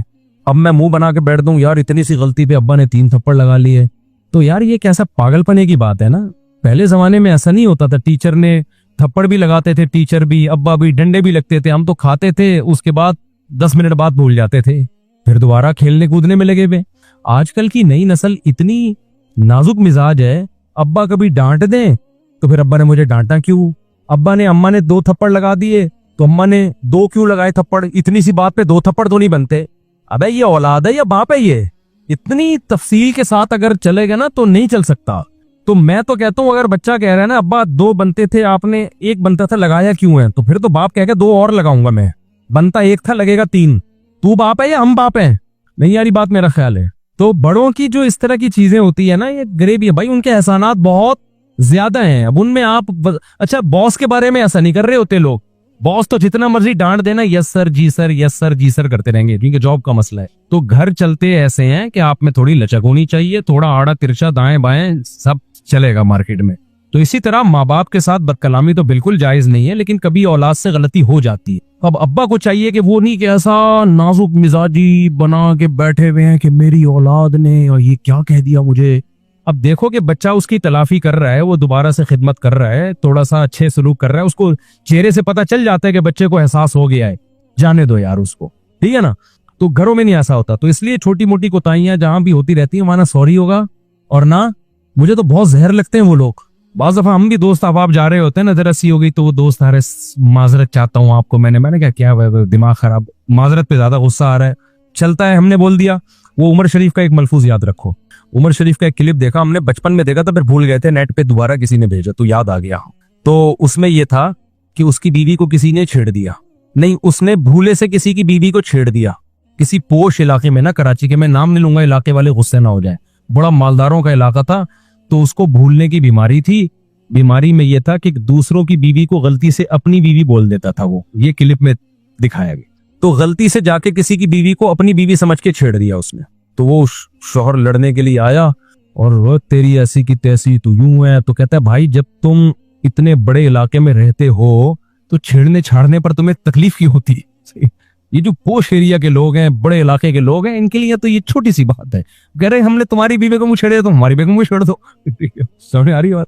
तो लिबरल तबका जो बहुत ऊंचा तबका होता है ना, उनको ये, उनके लिए छोटे छोटे मसाइल हैं। उसकी वाइफ को छेड़ दिया, उसकी तो गरीब आदमी तोपे निकाल लेगा ना, धाड़ धाड़ धाड़, मेरी बेगम को तूने छेड़ा क्यों। तो जो जरा लिबरल किस्म के लोग होते हैं ना, उनके लिए छोटे छोटे मसाइल है। तो उसने कहा तुम जब इतने बड़े इलाके में रहते हो तो इतनी घटिया सोच की है तुम्हारी, ठीक है ना, इतनी घटिया सोच की है तुम्हारी। ये तो खैर एक मिसाल है समझाने के लिए, लेकिन बात इतनी जरूर है कि जब आप घर में रहते हैं तो ऊंच नीच हर एक से होती है। कभी बड़ा भाई छोटे पे नाराज होएगा, कभी छोटा बड़े की थोड़ी सी बदतमीजी कर लेगा, कभी मियाँ ने बीवी से बदतमीजी, कभी बेगम ने मियाँ से बदतमीजी, कभी अब्बा ने थोड़ा दो बनता एक थप्पड़ था लगा, 4 चमाटे दिए। तो इनमें सॉरी वॉरी नहीं होता कि हर आदमी एक्सक्यूज करता रहे, ये पागलपन है, नफसियाती वो चलता है। फौरन इसमें क्या करना है, चलता है मार्केट में, ठीक है ना। ऐसा भी, इस तरह भी। हमारे पास एक केस आया, उसके 4-5 बच्चे थे, एक बच्चा बिगड़ गया ना, इतना नहीं बिगड़ा था। तो मैंने कहा चलता है, इतना तो बिगड़ते, मैंने कहा 4-3 बच्चे सही हैं तो एक तो बिगड़न थोड़ा सा तो बिगड़ना चाहिए ना भाई। तो चलता है। तो इतना मुतमईन होके गए, कह रहे मैं तो इतनी डिप्रेशन में जा रहा था। मैंने कहा तो बिगड़ा ही नहीं है भाई, ये तो बिगड़ा ही नहीं है, ये तो ना चर्स पीता है, ना हीरोइन पीता है, ना गलत लड़कों में जाके बैठता है, तो बस थोड़ा सा बदतमीज है माशाल्लाह। ये तो नजर बस से बचने के लिए अल्लाह ने बहुत बेहतरीन इंतजाम किया, आपके काम नहीं करता घर के, ये शिकायत है उनको। मैंने कहा तो सुभान अल्लाह, ये तो बहुत ही अल्लाह ने आपके घर को नवाज, 3 सही है आपके, एक थोड़ा सा बिगड़ गया। तो नॉर्मल जो जितनी भी इस तरह की चीजें होती हैं घरों में सब चलता है। अच्छा होता ही है कि बाज दफा आपको किसी की बात पे घर में गुस्सा बहुत ज्यादा आ जाता है। जैसे बेगम ने कोई उल्टी बात की, आपका मीटर घूम गया। अब बेगम कहेगी उस दिन तो कह रहे थे सब चलता है, तो मैंने उल्टी बात की तो इतना एक्सट्रीम लेवल पे आपको गुस्सा क्यों आ गया। तो आप बोलो ये भी क्या है, चलता है। फिर आगे से वो जवाब दे दे तो ये भी क्या है। असल में जब गुस्से में जो कॉन्वर्सेशन होती है ना, वो सब चलता है। बात यह कि जब थोड़ी आधा 1 घंटे में हर आदमी सेट हो जाता है, जितनी भी बड़ी से बड़ी लड़ाई हो ना 1-1.5 घंटे से ज्यादा चलती नहीं है, क्योंकि इतना अल्लाह ने इंसान को दिमाग नहीं दिया था कि 1 घंटे तक गुस्से में भिन्नाता रहो तो मर जाएगा, ब्लड यानी ब्रेन हेमरेज से मर जाएगा। जब इंसान को गुस्सा आता है ना, आपका इतना दिमाग फट रहा होता है, अगर ये गुस्सा 1 घंटे तक कंटिन्यू इसी तरह चले आप तो मर जाए। तो अल्लाह मियां ने सिस्टम ऐसा बनाया हुआ है, थोड़ी देर के बाद गुस्सा आहिस्ता आहिस्ता नीचे आना शुरू होता है। तो 1 घंटे के बाद सब सेट हो जाएगा। उस वक्त फिर ये नहीं कि तुमने यूं बोला था तो फिर वरना दोबारा गुस्सा आ जाएगा। फिर जो जिसने बोला था माफ, ठीक है, जो जिसने बोला था क्या हो गया। देखो कुरान क्या कहता है, मूसा अलैहिस्सलाम वापस जब आए ना, बनी इसराइल को देखा बछड़े की इबादत कर रहे हैं। गजब से मूसा अलैहिस्सलाम ने क्या किया है, अपने भाई हारून की दाढ़ी पकड़ के खींची, हालांकि वो भी पैगंबर थे। अलकल अलवाह और तौरात की तख्तियों को ऐसे मजबूती के साथ एक तरफ रख दिया, जिसको इल्का से ताबीर किया कुरान ने। तौरात आपके हाथ में थी, उसको मजबूती के साथ ऐसे रखा जैसे बहुत गुस्से में नहीं होते, और फिर अपने भाई की दाढ़ी पकड़ के ऐसे खींची है, यजुर्रुहु इलैक, इतने गुस्से में। कुरान के आते हैं फलम्मा सकता अल मूसल गजब, थोड़ी देर में मूसा का गुस्सा क्या हो गया, ठंडा। तो फिर क्या किया है, वो तौरात की तख्तियां तलाश कर रहे हैं। भाई वो तख्तियां कहाँ रखी है, मैंने जो मैं लेकर आया था, वो तख्तियां उठाई और फिर अपने लिए भी और अपने भाई के लिए भी अल्लाह से मगफिरत की दुआ मांगी। तो जब पैगंबरों के साथ ये हालत होती थी, गुस्से में बिल्कुल अलग, गुस्से में अल्लाह से दुआएं नहीं मांग रहे, क्योंकि गुस्से में तो आदमी कहता है मैं किस पे निकालूं गुस्सा। हजरत मूसा को हारून पे गुस्सा आ रहा था कि मैं आपको पीछे छोड़कर गया था और ये कौम बछड़े की इबादत में लग गई है। लेकिन जब थोड़ी देर में हजरत मूसा का गुस्सा भी ठंडा हो गया, तो बजाय भाई की दाढ़ी पकड़ के खींचने के, क़ाल रब्बिग़फ़िरली वली अख़ी, ए अल्लाह मुझे भी माफ कर दे, शायद मेरी कोई कोताही हो, मेरे भाई की भी को भी माफ कर दे अगर इनसे कोताही हुई है। फौरन भाई के लिए रहमत का जज्बा पैदा हो गया कि नहीं हो गया? और फिर अलकल अलवाह और तौरात की तख्तियां उठाई और कौम को बताने लगे इसमें ये लिखा है, इसमें ये लिखा है, इसमें ये लिखा है।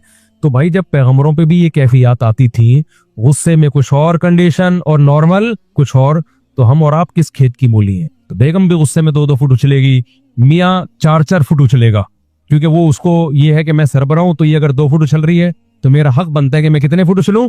मैं 4 फुट उछलूं। अब्बा 6 फुट उछलेंगे, क्योंकि उनको ये होगा मैं क्या हूं? मैं अब्बा हूं। और कम से कम 1-1 इंच औलाद भी उछलती है, अगरचे वो औलाद है लेकिन है तो इंसान ना, गुस्सा उसको भी आएगा, तो कभी 2 फुट नहीं तो कम से कम 1 इंच वो भी उछलेगी। इसी उछल कूद में हंसी खुशी जिंदगी गुजरेगी। लेकिन आधा घंटे बाद, 1 घंटे बाद सब उछलना कूदना बंद कर देते हैं, नॉर्मल अपनी अपनी जगहों पे बैठ जाते हैं। अब उसका हल घरों में ये है कि अब ये नहीं कि किसकी गलती थी, किसने क्या कहा, जाने दो, ठीक है ना। और कभी बहुत ज्यादा अहम बात हो तो फिर अलग से बिठा के नसीहत कर लो बच्चों को। बहुत कोई अहम बात हो तो फिर अलग से बिठा के घर वालों को, आइंदा भाई ऐसा हम करेंगे ताकि ये दोबारा ना हो। होगा फिर भी दोबारा, ये फिर भी दोबारा होगा। इसी तरह जिंदगी गुजरेगी, मर जाओगे।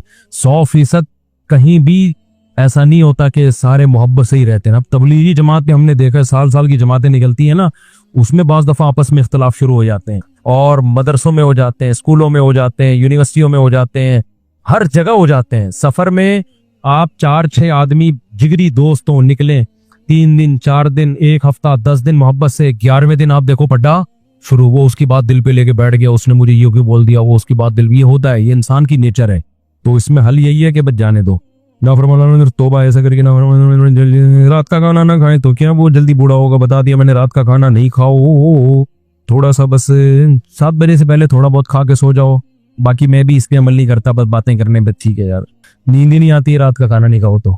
मेरे खालू इकबाल बुखारी दिल के अस्पताल में दाखिल है, इनकी इस सेहत के लिए दुआ फरमाए, दिल से दुआ है जी, अल्लाह ताला सेहत अता फरमाए।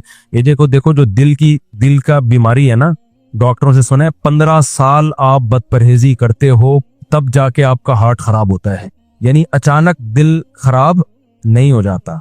15 साल से कुछ ऐसे गलत पराठे खा रहे होते हो आप, और इतनी गलत चीजें खा रहे होते हो कि फितरत आपको 15 साल संभलने का मौका देती है।